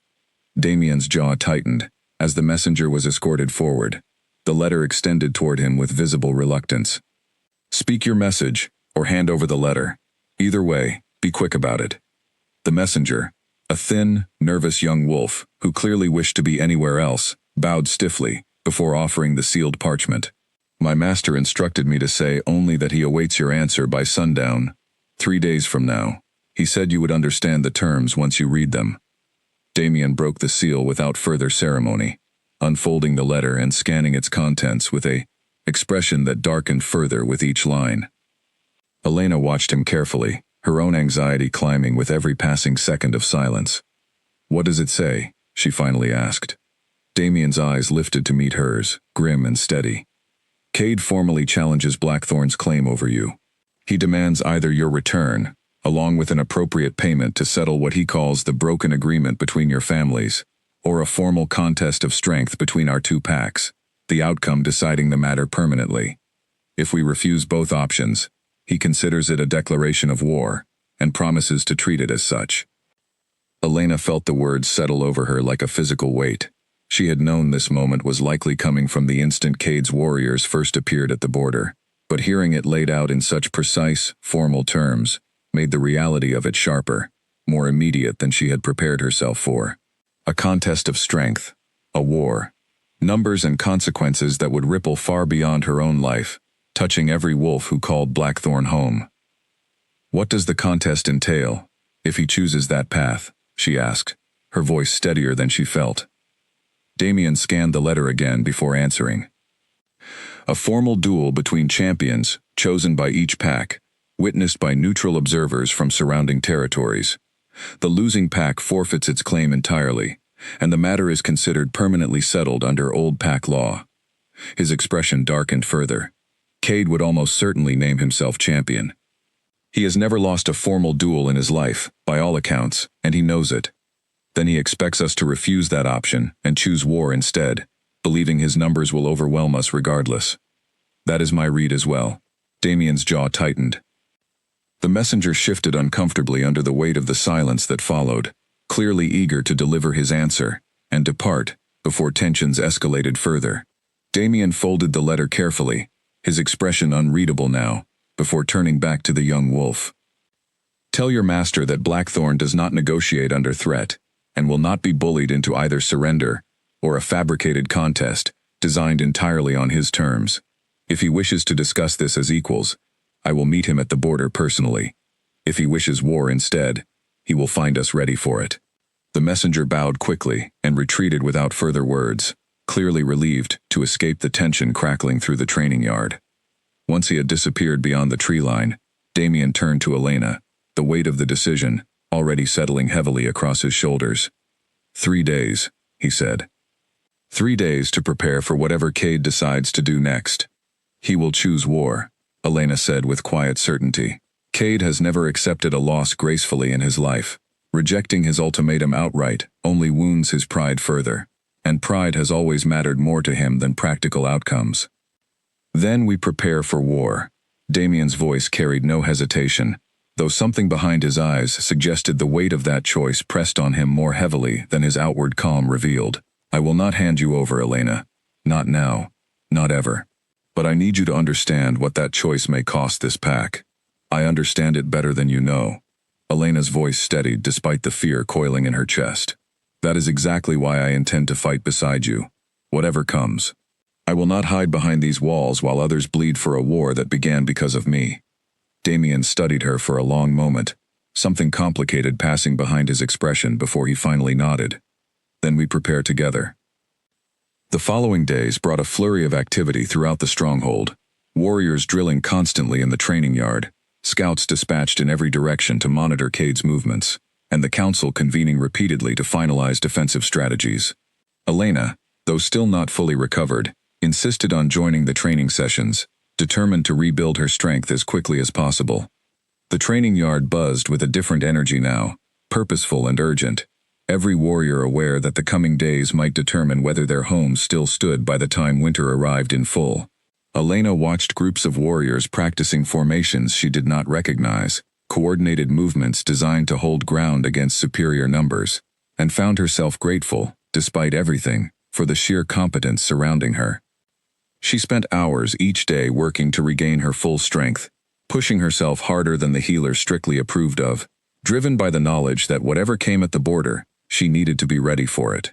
Her body protested at first, old wounds aching with every strenuous movement, but each day brought noticeable improvement, and by the 4th day since the ultimatum arrived, she could move through a full combat sequence without the sharp reminders of pain that had plagued her earlier attempts.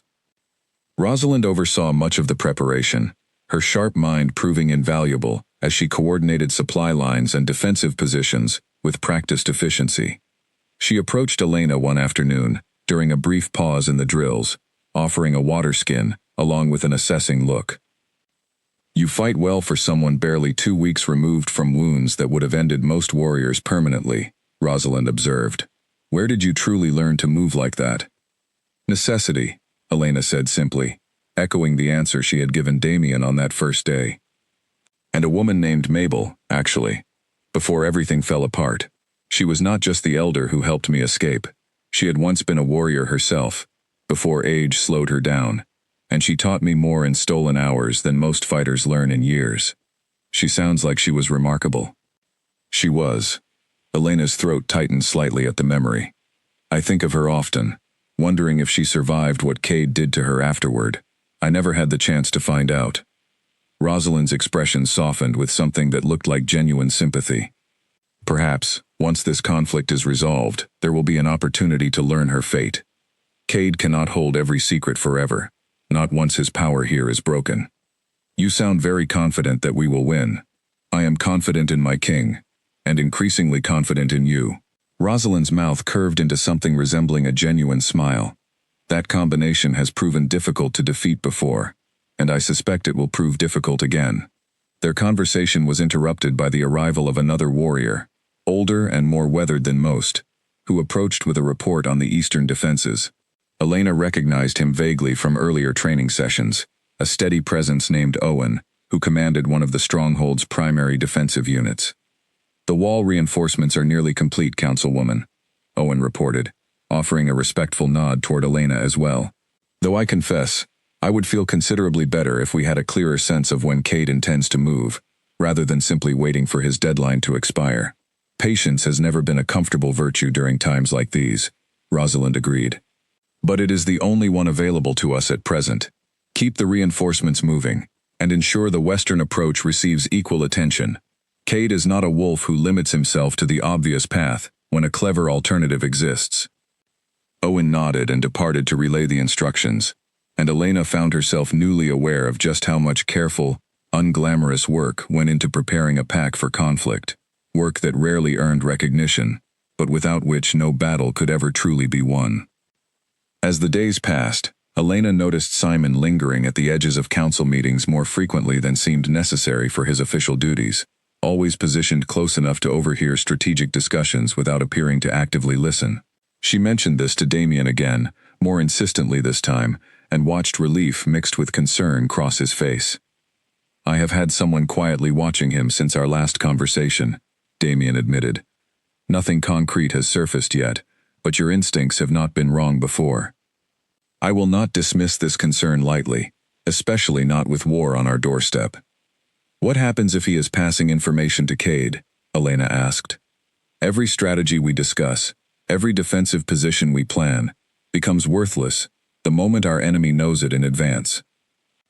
Then we will need to be careful about what is discussed where, and with whom, until we know for certain. Damien's expression turned thoughtful. Perhaps it is time to test the theory directly, in a way that will reveal the truth without risking anything that truly matters. What do you mean? A piece of false information, shared carefully with only a small circle that includes Simon, something that would change Cade's approach if he believed it. If our defenses shift in response to knowledge only Simon could have passed along, we will have our answer. Elena considered the plan carefully. That could work, but it means waiting, and trusting that Cade does not move before the trap can close around whoever is betraying us. Everything right now requires trusting that time moves in our favor, rather than against us, Damien said grimly. It is not a comfortable position, but it is the one we find ourselves in regardless. That evening, as preparations continued around them, Elena found a rare quiet moment with Leo, who had grown increasingly anxious as the reality of coming conflict settled over the stronghold. Are you scared? He asked her directly, his young voice carrying none of its usual playfulness. A little, Elena admitted honestly, unwilling to lie to him, even to offer false comfort. But being scared does not mean giving up. It means being careful, and fighting smart, and trusting the people standing beside you. Will you be fighting, even though you are still healing? Yes, I intend to. Leo's small paws wrapped around her arm, holding tight for a long moment. Please come back safely. I do not think I could bear it if something happened to you now. I intend to come back, Elena promised, though the weight of that promise settled heavily in her chest, uncertain whether she could truly guarantee something so fragile against the chaos war always brought with it. I have too much left to fight for now to let anything stop me. Leo was quiet for a long moment, staring down at his own small paws before speaking again. My father seems different since you arrived, happier, even with everything happening. I have not seen him smile this much since before I can properly remember. Your father carries a great deal of weight most days, Elena said gently. I am glad if I have made any of it lighter, even briefly. I hope you stay, whatever happens with Cade, not just because you protect me, or because my father seems happier. I hope you stay because I like having you here, as yourself, not just as someone who saved my life once. Elena felt her throat tighten with emotion. She had not expected a child's simple words to summon so easily. I hope for that too, she admitted quietly. More than I have hoped for anything, in a very long time. 2 days after the false information was quietly shared within a small circle that included Simon, word arrived from the scouts that Cade's warriors had shifted their patrol patterns along a specific stretch of the eastern woods, exactly the stretch that had been described in the fabricated report. Damien's expression, when he relayed this news to Elena privately, carried a grim satisfaction tempered by genuine sorrow. "It seems your instincts were correct," he said quietly. "I take no pleasure in confirming it, but confirmed it now is. We will need to decide how to handle this carefully, without alerting him that we know, until the moment is right to act." What will happen to him? That depends on what we learn once we understand the full extent of what he has shared, and why. Damien's jaw tightened. Betrayal within these walls is not something I take lightly, but neither will I act rashly before understanding the complete truth of it. Outside the stronghold walls, beyond the tree line where scouts continued their careful watch, the days ticked steadily toward the deadline Cade had set, each sunrise bringing Blackthorn closer to a confrontation that would decide far more than a single old debt between two former lovers who had never truly chosen each other at all. The confirmation of Simon's betrayal settled over the small circle of trusted advisors like a cold weight, none of them eager to act on what the scouts had discovered, yet all understanding that delay carried its own considerable dangers. Damien called a private meeting that evening, gathering only Rosalind, Owen, and Elena into his personal chamber, deliberately excluding anyone whose loyalty had not been tested as thoroughly as these three had already proven themselves. "We know he is passing information," Damien said without preamble once the door had been secured. "What we do not yet know is why, or whether he acts alone. Both questions matter more than the confirmation itself. Money is the simplest explanation," Owen offered. "Cade has resources enough to make betrayal tempting for a young warrior, with ambitions beyond what a border posting typically offers." "Perhaps," Rosalind said slowly, "though Simon has never struck me as particularly motivated by wealth. I have known him since he was a pup training under his father's supervision. If he has turned against us, I suspect the reason runs deeper than simple payment." Elena listened carefully, turning the puzzle over in her mind. What if it is not entirely his choice? Cade has a talent for finding leverage against those who might otherwise resist him. A family member in danger, a debt he holds over someone close to Simon. Anything that could compel loyalty through fear rather than genuine allegiance. "You speak as though you know this pattern well," Owen observed. "I do. It was how he kept control over half his own pack before I ever left." Warriors who might have questioned his methods stayed silent because he had found some piece of leverage against each of them. A sick relative who needed his healer's favor, a debt owed that he could call due at any moment, a family member whose safety depended on continued obedience. He built loyalty out of fear disguised as gratitude, and most of his pack never realized how thoroughly they had been trapped until it was far too late to escape it. Damien's expression sharpened at the suggestion. "That would change how we approach this considerably. If he is being coerced rather than acting from genuine betrayal, there may be room to bring him back to our side, rather than simply removing the threat he poses." "Assuming he wants to be brought back," Owen said doubtfully. "Some wolves, once they have crossed a line, find it easier to keep walking than to turn around and face what they have done." "We will not know until we ask him directly," Damien decided. "Tomorrow, I will speak with Simon myself, privately, and give him the opportunity to explain himself before any formal consequences are considered. If there is coercion involved, I want to understand its full shape before deciding how Blackthorn responds." Elena nodded slowly, though a lingering unease remained in her chest despite the reasonable plan Damien had outlined. "Be careful. If he does not respond well to being confronted, there is no guarantee he will not simply flee to Cade directly, taking whatever remaining information he has with him. I am aware of the risk. It is a risk I am willing to accept if it means potentially saving a young warrior from a mistake that could otherwise define the rest of his life." The following morning brought clear skies and a deceptive calm over the stronghold, warriors continuing their preparations with the same disciplined focus that had defined the past week, unaware of the private drama unfolding within the king's personal quarters. Elena waited anxiously in the corridor outside, unable to fully settle despite Damien's insistence that this conversation required privacy she could not be part of. When Damien finally emerged nearly an hour later, his expression carried a complicated mixture of relief and sorrow that told Elena the conversation had not gone entirely as expected. Well? She asked immediately. You were right, Damien said quietly, leading her toward a quieter section of the corridor before continuing. Cade holds Simon's younger sister, taken from a trading post, nearly 2 months ago, under circumstances that seemed, at the time, like simple misfortune, rather than deliberate targeting. Cade has been using her safety as leverage ever since, threatening harm if Simon did not provide information whenever demanded.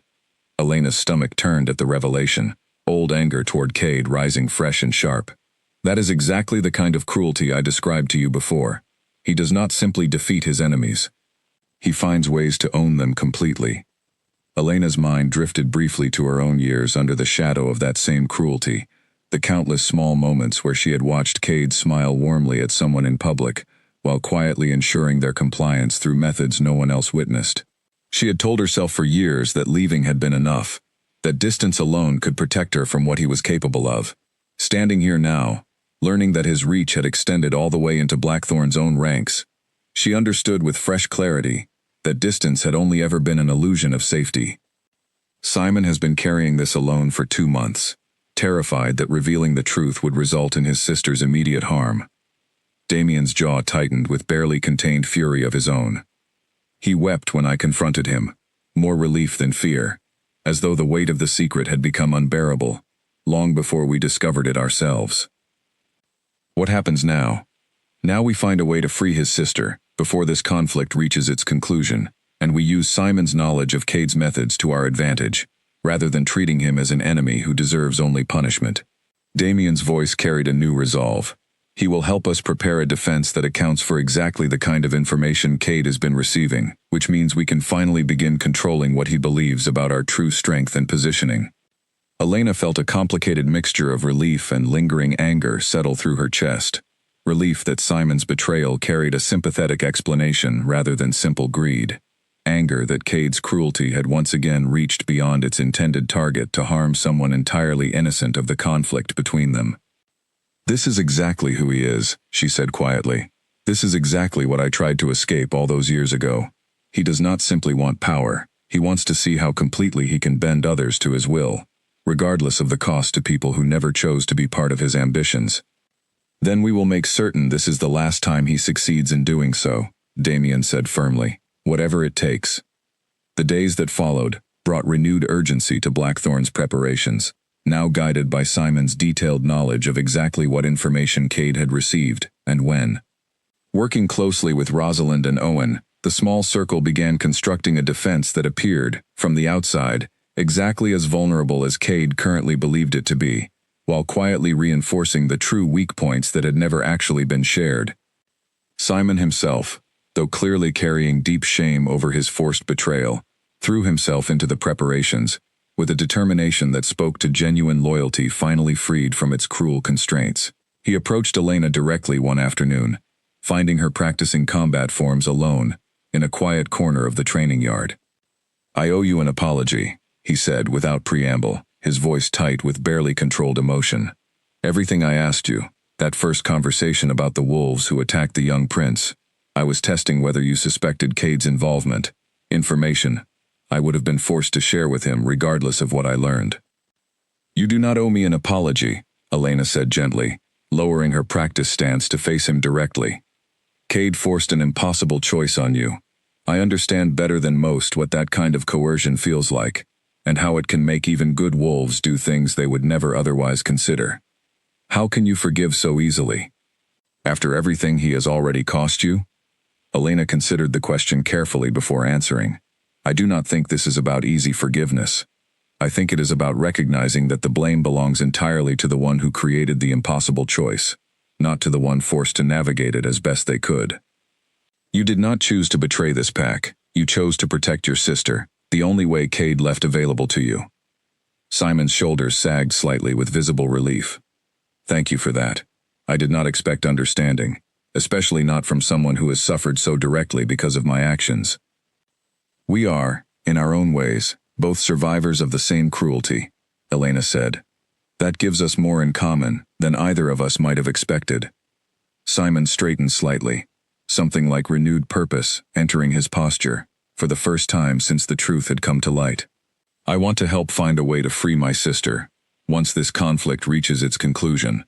I know I have no right to ask for anything after what I have done, but I cannot simply move forward without knowing she is safe. You have every right to ask, Elena said firmly. None of this was ever truly your doing.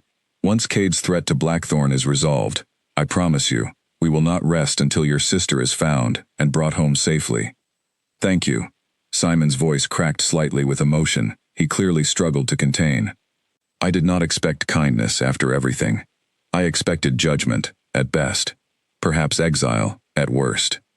Kindness costs little when it is given to someone who has already suffered enough, Elena said. Save your strength for what comes next. That is where it will matter most.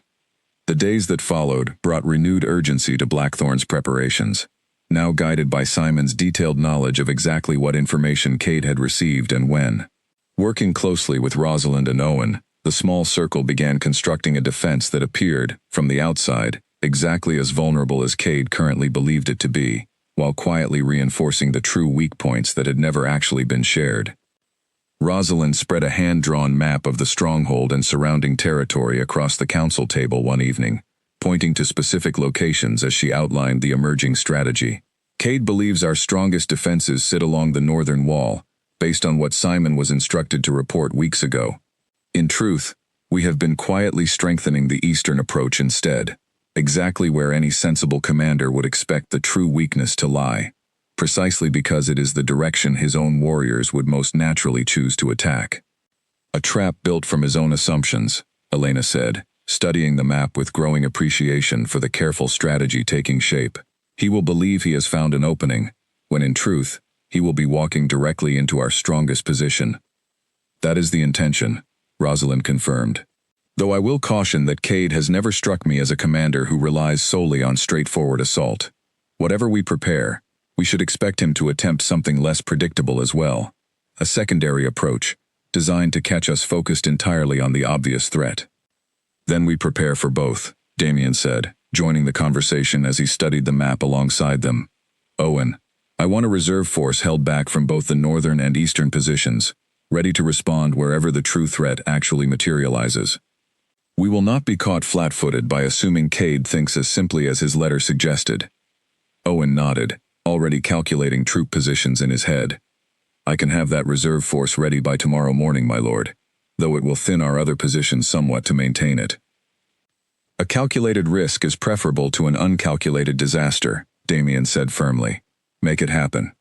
As the meeting continued late into the evening, refining details and contingencies for every scenario the small circle could imagine, Elena found herself increasingly impressed by the collective competence surrounding her. She had spent years believing that survival depended entirely on her own resourcefulness, trusting no one beyond herself to protect what mattered most. Here, within walls that had once cast her family out, she was discovering an entirely different kind of strength, one built from cooperation rather than isolation. That evening, as the sun began its slow descent toward the horizon, Damien gathered his full council once more, this time to finalize the defensive strategy that would carry Blackthorn through whatever Cade decided to bring against them once his deadline finally expired. Victor, still visibly skeptical despite the weeks of preparation, raised his concerns once more as the meeting drew toward its conclusion. Even with this advantage of knowing what Cade believes about our defenses, 20 warriors, potentially more if he has gathered additional forces since his last visit, remains a formidable threat, Victor said. I do not question the cleverness of this plan, but cleverness alone has never won a war against superior numbers.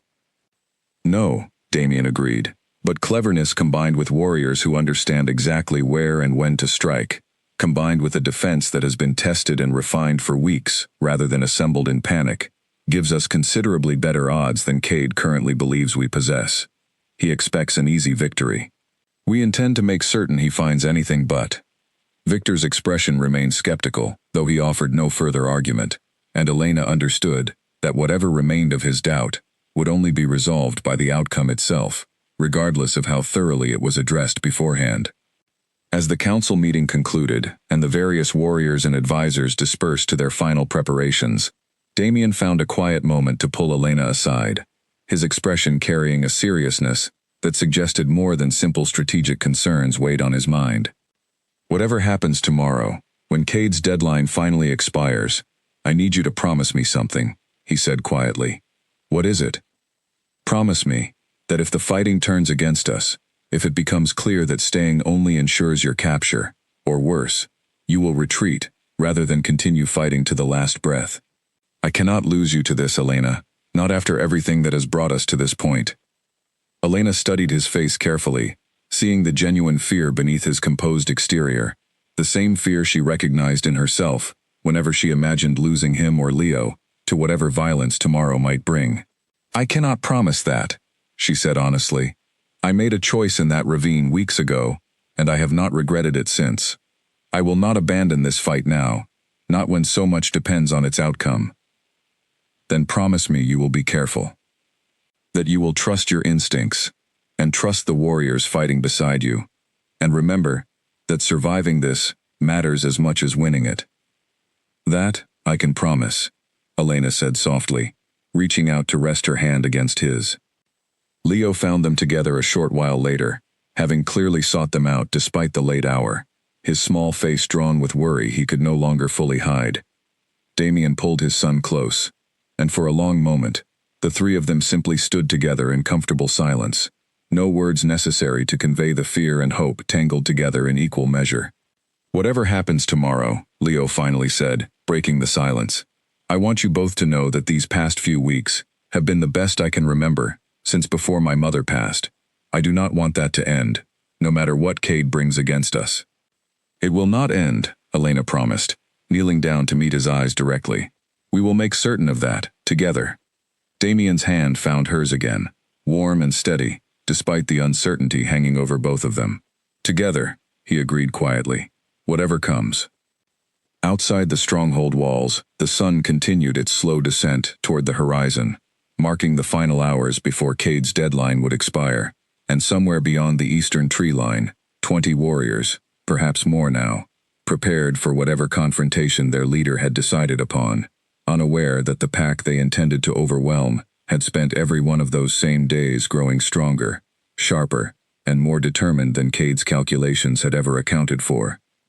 The night before Cade's deadline expired, Elena could not sleep, her mind cycling endlessly through every possible scenario the coming battle might bring.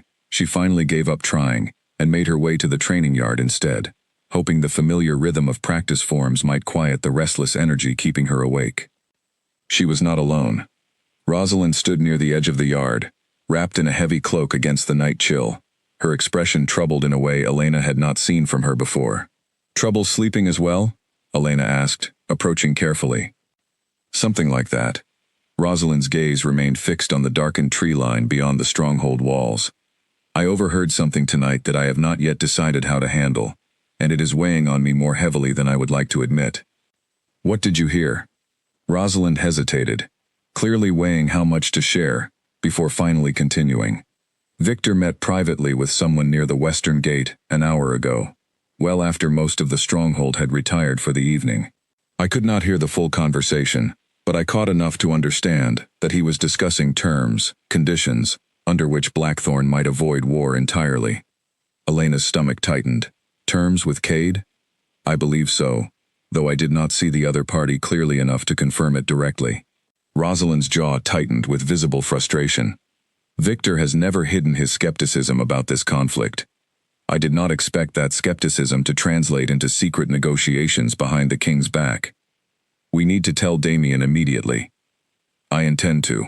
I wanted to speak with you first, to understand whether your knowledge of Cade might shed light on what kind of terms he could be offering that might tempt someone like Victor to consider them seriously.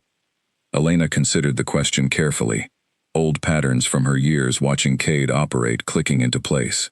He would offer something that appears reasonable on the surface while serving his own interests entirely, perhaps a guarantee of peace in exchange for my surrender alone, framed as a way to spare the pack unnecessary bloodshed. Victor has argued for exactly that outcome since the moment those 20 wolves first appeared at the border. If that is his offer, and if Victor has grown desperate enough to consider accepting it without the king's knowledge, we may be facing a threat from within our own walls, as dangerous as anything Cade brings from outside them.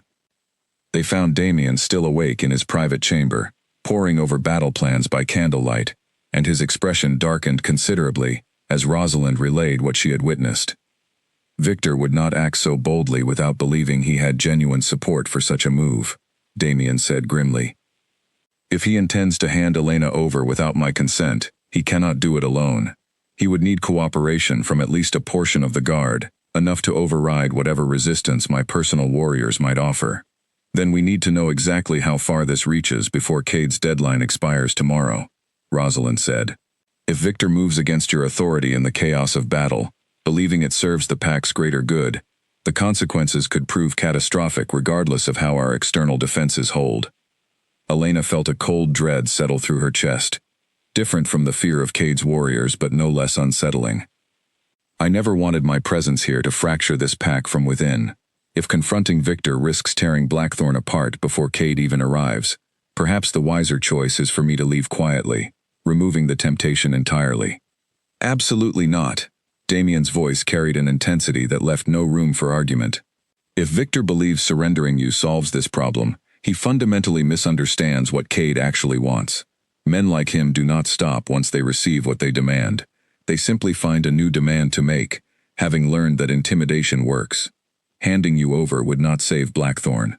It would only teach Cade that our pack can be manipulated through fear, inviting further demands for years to come. Then what do we do about Victor? Damien considered the question carefully, weighing options Elena could see playing out behind his troubled expression.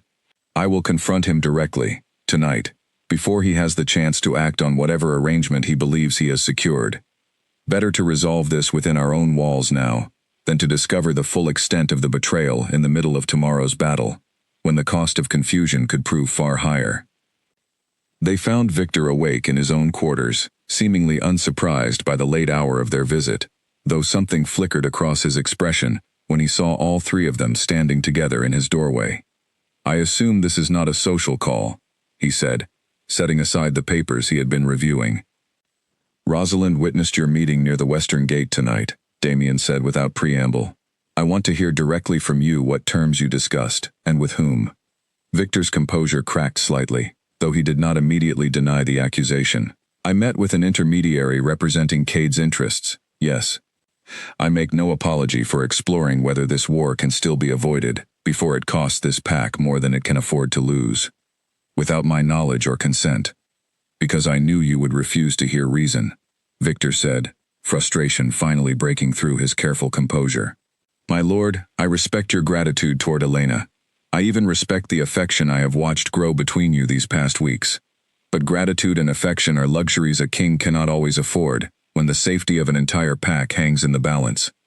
Cade offered a guarantee of peace, verified by neutral witnesses, in exchange for Elena's return. No bloodshed, no risk to our warriors, no danger to the pups and elders who cannot defend themselves if this battle turns against us. And you believe that guarantee was worth trusting, coming from a man capable of the cruelty Elena has described to this entire council. Victor's jaw tightened. I believed it was worth exploring, given the alternative. 20 warriors, perhaps more by now, against a pack still recovering its full strength. I have watched too many wars destroy everything they claim to protect, my lord. I did not want to see that happen here, not when a simpler resolution seemed available. It was never simpler, Elena said quietly, stepping forward for the first time since entering the room. Cade does not offer guarantees. He offers promises. He intends to break the moment they no longer serve his purpose. If you had handed me over tonight, believing you had secured peace, you would have discovered within weeks, perhaps days, that his demands had only grown larger, backed now by the knowledge that Blackthorn's council could be divided and manipulated when pressure was applied correctly. Something in her words seemed to land more heavily than Damien's earlier authority had managed, and Victor's expression shifted slowly from defensive frustration toward something closer to doubt. I did not consider that possibility, he admitted quietly. Most do not, until they have already paid the price for trusting him, Elena said. I do not blame you for wanting to protect this pack through whatever means seemed available. But the path you were considering would not have protected Blackthorn. It would have handed Cade a new weapon to use against you indefinitely. Damien studied Victor for a long moment, weighing the older wolf's clear remorse against the seriousness of what he had attempted. You acted without my authority, in a manner that could have undermined everything this council has worked toward these past weeks. That cannot go unaddressed, regardless of your intentions. I understand, my lord.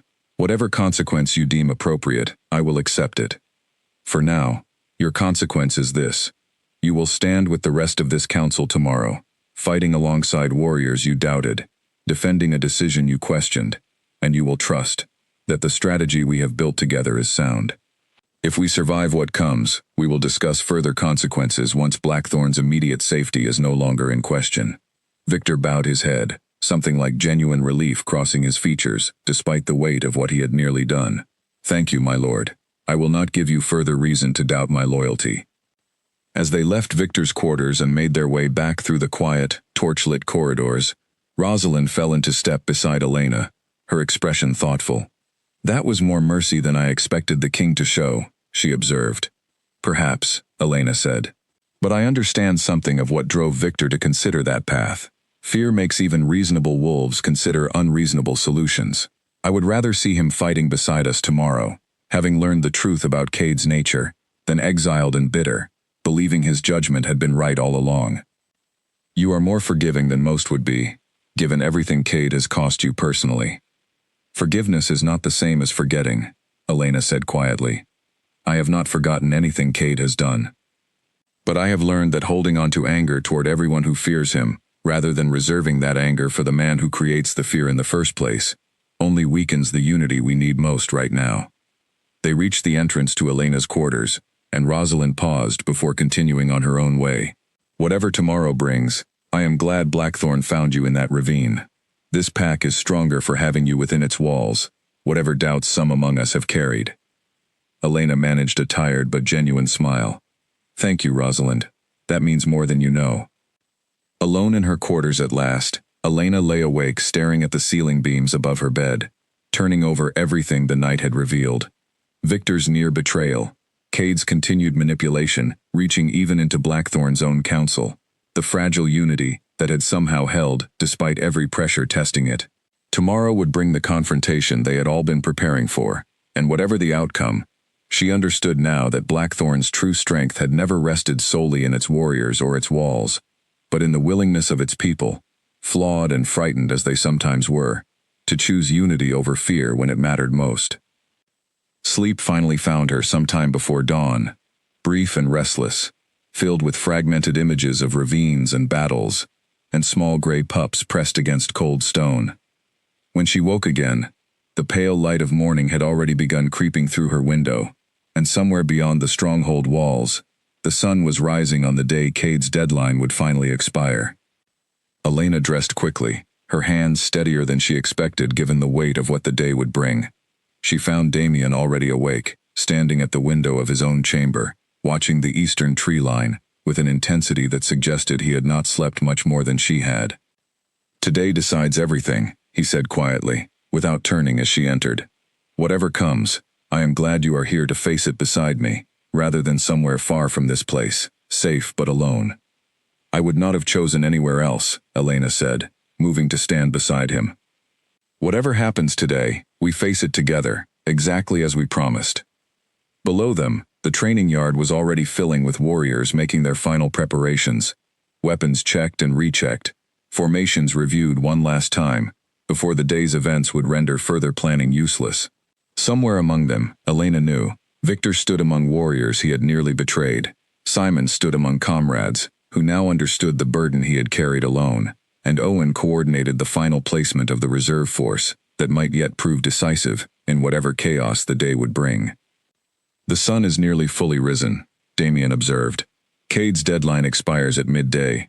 We have perhaps 3 hours before we learn which choice he has made. He will choose war, Elena said again, with the same quiet certainty she had voiced days earlier. Whatever else Cade is, he has never been a wolf capable of walking away from something he believes belongs to him, not without a fight to prove otherwise. Damien nodded slowly, his jaw set with grim determination. Then let us make certain that fight costs him more than he ever imagined it would. Midday arrived with a stillness that felt heavier than any silence Elena had experienced before. Every warrior along Blackthorn's walls holding their breath as the sun reached its highest point and Cade's deadline finally expired. For nearly an hour, nothing happened. The tree line beyond the eastern border remained still, no sign of movement, no indication of what choice Cade had ultimately made. Elena stood beside Damien atop the northern wall, scanning the horizon with the same restless tension she could feel radiating from every warrior positioned around them. "Perhaps he has reconsidered," Owen offered, though his tone carried little genuine hope behind the suggestion. "He has not reconsidered," Elena said quietly. "He is simply choosing his moment carefully, wanting us to sit in this uncertainty a while longer before he acts. It is a tactic he has always favored, letting fear do half his work before a single warrior moves." The waiting stretched on, each passing minute adding weight to the silence along the wall. Warriors shifted their grips on weapons already checked a dozen times over, and somewhere below, Elena could hear the quiet murmur of final instructions being repeated between units, voices carrying the particular calm that came from discipline overriding fear. She found her own thoughts drifting, unbidden, to the ravine where all of this had truly begun, to the small trembling pup who had started a chain of events that had brought an entire pack to this moment of reckoning. She thought too of Mabel, the elder who had sacrificed everything to give her a chance at freedom, and found herself hoping, fiercely and without reservation, that whatever happened today might finally begin settling that old debt as well.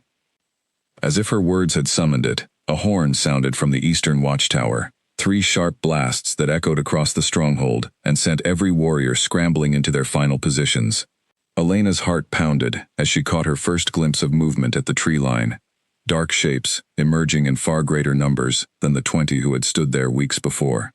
"He has gathered more warriors," Damien said grimly, counting quickly. 40, perhaps 50. "He did not intend to lose this fight through lack of numbers." "Then we make certain numbers alone are not enough," Rosalind said, arriving at their position with her own report. "Every unit is in place, exactly as planned. The eastern approach appears weak, precisely as Cade believes it to be. The reserve force stands ready to respond wherever he actually commits his true strength." Elena felt her pulse quicken, old instinct and new determination blending together as she watched the approaching line of warriors begin their advance across the open field between the tree line and Blackthorn's walls. She thought of Leo, safely hidden deep within the stronghold under the protection of the pack's most trusted elders, and felt a fierce resolve settle over the fear still coiling in her stomach. "They are moving toward the eastern wall," Owen reported, watching the advancing line shift direction, exactly as we hoped they would. "Do not celebrate yet," Rosalind warned. "Cade rarely commits fully to the obvious approach without something held in reserve." The battle began in earnest, as Cade's warriors reached the eastern defenses, the clash of bodies and the sharp cries of combat rising up from below as Blackthorn's warriors met the advancing force with the discipline weeks of preparation had built into them. Elena watched from her position, every muscle tensed with the desire to join the fighting directly, waiting only for Damien's signal that her presence was needed. The eastern wall held firm under the initial assault, exactly as the careful planning had anticipated, Blackthorn's warriors falling into the coordinated formations they had drilled endlessly over the preceding days.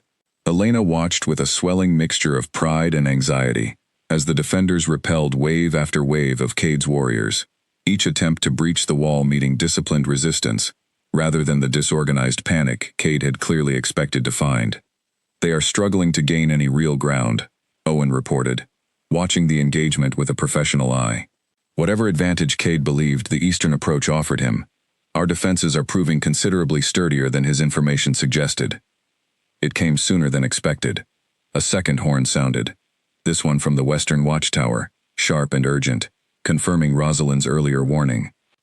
"There," Rosalind said, pointing toward a smaller group of warriors emerging from the trees along the western approach, moving with the swift, coordinated purpose of a force intending to catch Blackthorn's defenders looking the wrong direction entirely.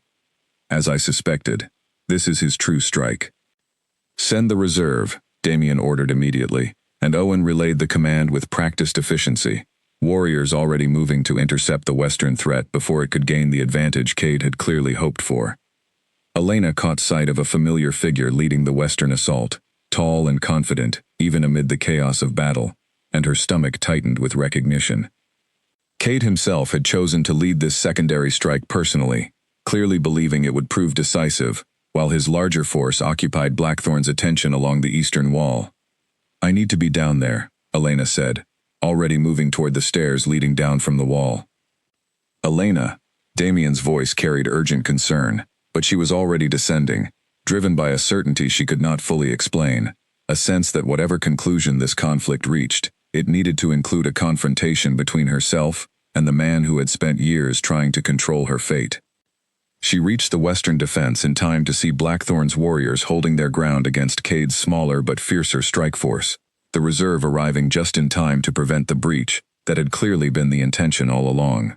Elena moved through the chaos with the same fast, precise movements that had once saved Leo's life, finding her place among the defenders without hesitation. Cade spotted her almost immediately, something like satisfaction crossing his face, despite the battle raging around them. "There you are," he called out, his voice carrying clearly, even amid the surrounding noise. "I wondered whether you would hide behind these walls, or finally face me directly. I have never hidden from you, Cade. I simply chose not to let you control where and when we finally settled this. Then let us settle it now." He moved toward her with confident purpose, and Elena readied herself, drawing on every lesson Mabel had taught her, every hard-won skill 5 years of survival had sharpened into something formidable. They fought carefully, each testing the other's defenses, years of built-up tension, and history finding release in every calculated strike and countermove. Elena had grown stronger since that first battle in the ravine, her body fully healed and her confidence bolstered by weeks of training alongside Blackthorn's finest warriors. Cade, for his part, fought with the practiced skill of someone who had never truly been challenged, someone accustomed to victory through sheer intimidation, as much as genuine ability. The clash of their movements drew the attention of warriors on both sides, a small circle of space opening around them as the surrounding battle continued at its edges, neither side willing to interrupt what had clearly become the confrontation both packs understood, on some instinctive level, would ultimately decide far more than the immediate skirmish around them. Elena felt the weight of that attention pressing against her, but she pushed it aside, focusing entirely on the man before her and the years of careful training that had brought her to this precise moment. Cade struck first, a fast, aggressive combination meant to overwhelm before she could establish her footing.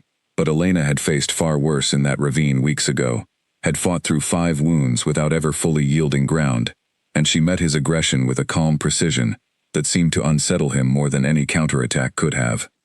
"You have improved," Cade admitted grudgingly, circling her carefully now, his earlier confidence tempered by genuine caution. "That king's pack has taught you well." "I taught myself most of what matters," Elena said, matching his careful circling with her own measured steps. "Everything else, I learned from people who believed I deserved to be protected, rather than owned." They exchanged another series of strikes, faster now, each testing new angles and weaknesses in the other's defense. Elena felt a shallow wound open along her forearm, where Cade's claws finally found purchase, but she absorbed the pain without breaking her rhythm, countering immediately with a strike that drove him back a full step. "You could have simply accepted your place," Cade said between exchanges, frustration beginning to creep into his voice, as Elena matched him strike for strike. None of this needed to happen, not the exile, not the years of hiding, not this battle costing warriors on both sides who never asked to be part of our disagreement. "You created every part of this," Elena answered, deflecting a strike aimed at her shoulder and countering with one of her own. "I asked for nothing beyond freedom to choose my own life. You turned that simple request into a war because your pride could not accept anything less than complete control." Around them, the battle continued in full force, Blackthorn's defenders holding their line against Cade's remaining warriors, with a discipline that spoke to weeks of careful preparation. Elena caught glimpses of familiar faces fighting fiercely, Simon among them, finally free to fight openly, rather than carrying his secret burden alone. Victor as well, proving through action the loyalty his earlier doubt had briefly obscured. Cade's strikes grew more aggressive as their confrontation continued, frustration clearly overtaking his earlier confidence, and Elena felt the shift in his approach, recognizing the desperation beginning to color his movements. She thought of Mabel, of the guards who had lost everything helping her escape, of Simon's kidnapped sister still held somewhere beyond Cade's territory, and channeled that accumulated grief and anger into every careful, deliberate movement. A horn sounded from the eastern wall, distant but clear even amid the chaos surrounding her, and Elena caught fragments of a triumphant cry rising up from that direction. Blackthorn's forces, it seemed, were successfully repelling the larger assault, exactly as the careful preparation had intended. Cade heard it too, and something in his expression shifted, the first genuine crack in his confidence since the battle had begun. "This was not supposed to happen," he muttered, more to himself than to Elena. "Your king's pack was never meant to hold against my full strength." "You underestimated exactly how much this pack was willing to fight for what it believes in," Elena said, pressing her advantage as his focus wavered. "Something you have never understood, because you have never earned loyalty freely given. You have only ever taken it through fear." His movements grew increasingly desperate as the reality of his failing gambit settled fully over him. Wild strikes that carried more force than precision, and Elena recognized the pattern immediately. The same crumbling composure she had witnessed in lesser opponents once they understood that victory had slipped permanently beyond their reach. She let him exhaust himself against her steady defense, conserving her own strength for the moment his desperation finally created the opening she needed. It came sooner than she expected, Cade overextending on a strike aimed at her exposed side, and Elena moved decisively, catching his outstretched limb and using his own momentum to drive him hard against the ground. He struggled briefly, but the fight had already left him, exhaustion and the weight of a battle already lost, settling over him more heavily than any physical blow could have managed. Their final exchange came quickly, Elena finding an opening in his faltering defense and driving him back with a series of strikes that left him staggering, weaponless, and finally, undeniably beaten.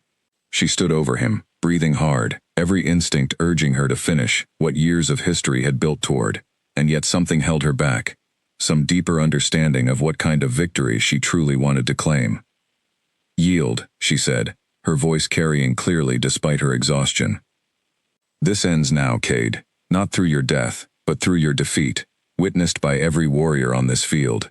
Yield, and release every hold you have held over me, and everyone connected to this conflict, or continue fighting, and lose everything regardless."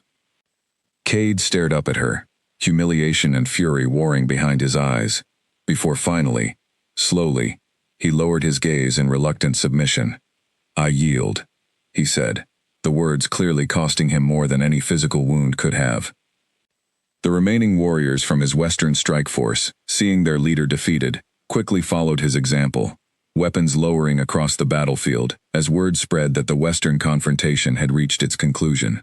Elena turned toward the eastern wall in time to see similar scenes unfolding there, Blackthorn's defenders standing triumphant as the larger force that had attacked their strongest apparent weakness found itself thoroughly repelled by defenses that had never truly been weak at all. Damien appeared beside her moments later, having descended from the wall the instant the Western threat showed signs of resolution, his expression carrying equal parts relief and fierce pride as he took in the scene before him. "You defeated him," he said, something like wonder coloring his voice, despite the exhaustion evident in every line of his body. "We defeated him," Elena corrected, gesturing toward the warriors still standing guard around Cade's remaining forces. "This was never something I could have accomplished alone. Not against numbers like these." Rosalind arrived shortly after, her own report carrying good news from the eastern engagement. "Casualties are lighter than we feared, my lord, though not without cost. The eastern defenses held exactly as planned, and Cade's larger force has been thoroughly routed. Those who remain are surrendering rather than continuing a fight they clearly recognize as lost." She paused, her gaze softening slightly as it settled on Elena. "Victor fought well today. Whatever doubt he carried before, he left none of it on that field. I thought you would want to know." Elena felt a quiet warmth at the news despite her exhaustion. "I am glad to hear it, truly." Damien nodded, already shifting his attention toward Cade, who remained kneeling on the ground where Elena had left him, stripped of the confidence and authority that had defined every previous encounter between them. "What happens to him now?" Elena asked quietly. "That depends on the terms of formal surrender, and on what conditions this pact requires, to guarantee no further threat emerges from his territory in the future." Damien's voice carried the measured authority of a king, already calculating the political realities that would follow this victory. "But first, There is someone who needs to be found and freed, someone who has waited far too long already for justice to finally reach her. Simon appeared then, having fought his way through the chaos to reach them, his expression carrying a desperate hope Elena recognized immediately. "My sister," he said, unable to keep the emotion from his voice. "Is there any word?" "We will find her," Damien promised firmly. "Cade will provide every detail of where she is being held, or he will discover that surrender alone does not guarantee him mercy in every regard." Cade, still kneeling in defeat, offered the information without further resistance, his earlier arrogance thoroughly extinguished by the completeness of his loss. Warriors were dispatched immediately to secure the location he described, and within hours, word arrived that Simon's sister had been found safe, frightened but unharmed, ready to be reunited with the brother who had sacrificed so much to protect her. As evening settled over the battlefield, Blackthorn's warriors began the slow process of tending to the wounded, securing prisoners, and beginning to understand the full scope of what victory had actually cost and gained. Healers moved between fallen warriors, treating injuries with the same steady competence Elena remembered from her own recovery weeks earlier, and she found herself grateful, watching them work, that the casualties truly had proven lighter than the size of Cade's force had threatened. Leo appeared eventually, having been released from his protected hiding place once the danger had fully passed, running across the field with a speed that startled the warriors still standing guard nearby. He threw himself against Elena without hesitation, small paws gripping tightly despite the dirt and lingering tension still clinging to her from the day's fighting. "You are safe," he said, relief flooding every word. "I was so scared. I heard the horns, and I could not stop imagining the worst." "I am safe," Elena confirmed, kneeling to meet him properly despite her exhaustion. "We all are, thanks to a great many wolves who fought harder than I have ever seen anyone fight before." "I knew you would come back," Leo said, though his trembling voice suggested the certainty had not come easily. "I just did not know how hard it would be to wait and find out for certain."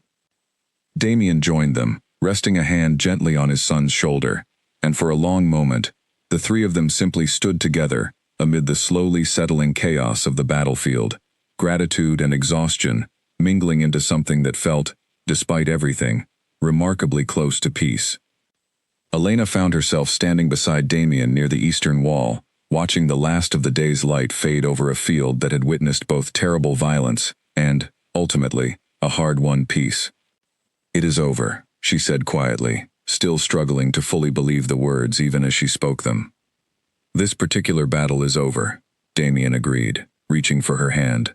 "But I suspect what has grown between us these past weeks is only beginning." Elena turned to face him fully, exhaustion and relief, and something warmer than either settling through her chest as she studied his face in the fading light. "I would like that very much," she admitted softly, "more than I ever expected to want anything again." Around them, Blackthorn's pack began the long work of recovery, but for this single moment, standing together on ground that had witnessed both their darkest fears and their fiercest hopes, Elena allowed herself to simply feel grateful, for survival, for the strange, unexpected family she had found within walls that had once cast her own family out, and for a future that finally, after 5 long years of solitude, felt like something worth building toward. 3 weeks passed before Blackthorn fully settled into the rhythm of peace, the wounded healed, the fallen honored, and the terms of Cade's surrender formally negotiated and sealed, under the watchful eyes of neutral witnesses from 3 surrounding territories. The negotiations themselves had proven lengthy and occasionally tense, representatives from each territory weighing carefully what consequences would restore balance without inviting further conflict down the road. Elena had been asked to participate directly in several sessions, her first-hand knowledge of Cade's methods proving invaluable in crafting terms specific enough to prevent him from finding loopholes his cunning might otherwise have exploited. Cade himself had been stripped of significant authority within his own pack, his council forcing a redistribution of power that left him considerably diminished, though alive and permitted to remain, a fate Elena found herself surprisingly at peace with once the immediate danger had fully passed. "You could have asked for more," Rosalind observed one afternoon, as the two of them reviewed the final terms together in the quiet of the council chamber. "Exile, or worse, given everything he cost you in this pack." "I thought about it," Elena admitted, "but I have watched enough cruelty grow from cruelty already. I would rather see him diminished and watched carefully than transformed into a martyr, his own pack might rally around out of misplaced sympathy. This way, his own people see clearly what kind of leader he truly was, without needing us to punish him further than his own choices already have. Wise, Rosalind said, something like genuine respect coloring her voice. You would have made a formidable advisor yourself, had circumstances brought you to this pack under different terms. Perhaps I still will, Elena said, a faint smile touching her mouth. Though I suspect my role here may end up looking rather different than advisor. Rosalind's answering smile suggested she understood exactly what Elena meant, and neither of them needed to say more on the matter, the understanding already comfortable and settled between them. Simon's sister had been reunited with her family within days of the battle's conclusion, frightened but largely unharmed by her captivity, and Simon himself had thrown himself into his duties with renewed dedication, the guilt he had carried for months finally beginning to ease under the combined weight of forgiveness and purpose. Elena made a point of checking on the family regularly, understanding better than most what it meant to finally feel safe after years of living under someone else's threat. She found the family settling into their small home near the edge of the training grounds one crisp afternoon. Simon's sister, a bright-eyed young wolf named Ivy, already regaining the easy laughter that captivity had briefly stolen from her. Ivy approached Elena shyly during one visit, offering a small handmade token of gratitude, a woven bracelet fashioned from dried grasses and autumn leaves. Simon told me what you did, Ivy said. Not just for the young prince, but for our family too. I wanted you to have something, even if it is small. It is not small at all, Elena said, accepting the gift with genuine warmth. Thank you, Ivy. I am glad you are home safe. Moments like these accumulated steadily throughout the following weeks. Small gestures of gratitude from wolves throughout the stronghold who had each, in their own way, been touched by the events of the past month. Elena found herself increasingly humbled by the warmth surrounding her, so different from the wary suspicion that had greeted her arrival barely 2 months earlier. Victor, too, had found his own path toward redemption in the weeks following the battle. His earlier doubt transformed into fierce loyalty once he had witnessed firsthand exactly what kind of threat Cade truly represented. He approached Elena directly one evening in the great hall, something in his bearing suggesting the conversation had been building toward this moment for some time. I owe you an apology I have been slow to offer, he said, settling into the seat across from her.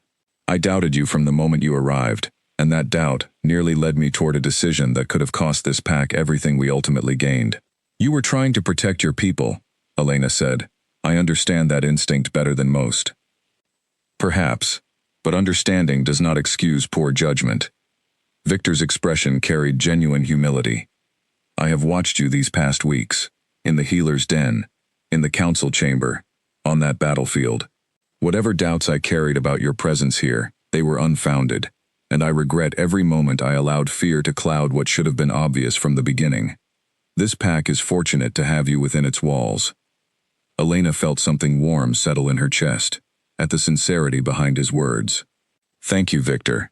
That means more than you might realize.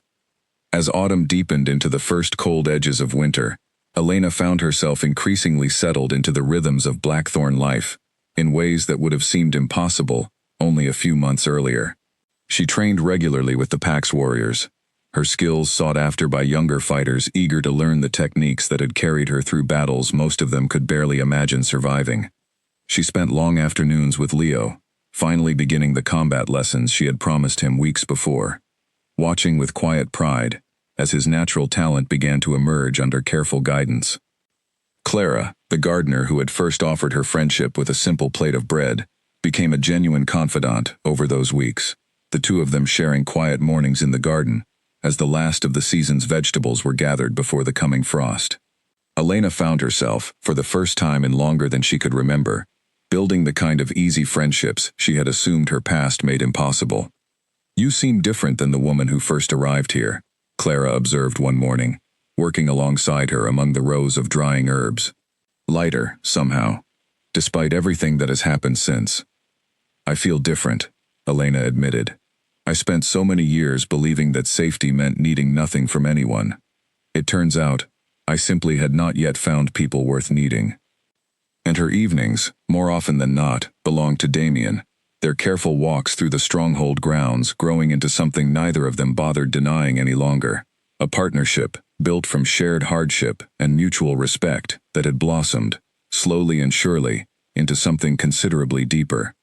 It was on a clear, cold evening, nearly a month after the battle's conclusion, that Damien called the full pack together in the great hall, his expression carrying a seriousness that immediately silenced the gathered crowd's usual evening chatter. Elena stood near the front of the assembly, uncertain what this sudden gathering might mean, though something in Damien's careful glance toward her suggested she was about to find out. "Blackthorn has weathered a difficult season," Damien began, his voice carrying easily across the silent hall. "We faced betrayal from an old enemy, division within our own council, and a battle that tested every warrior who calls this pack home. We emerged stronger for it, not because the challenge was easy, but because we faced it together, united by something more powerful than fear."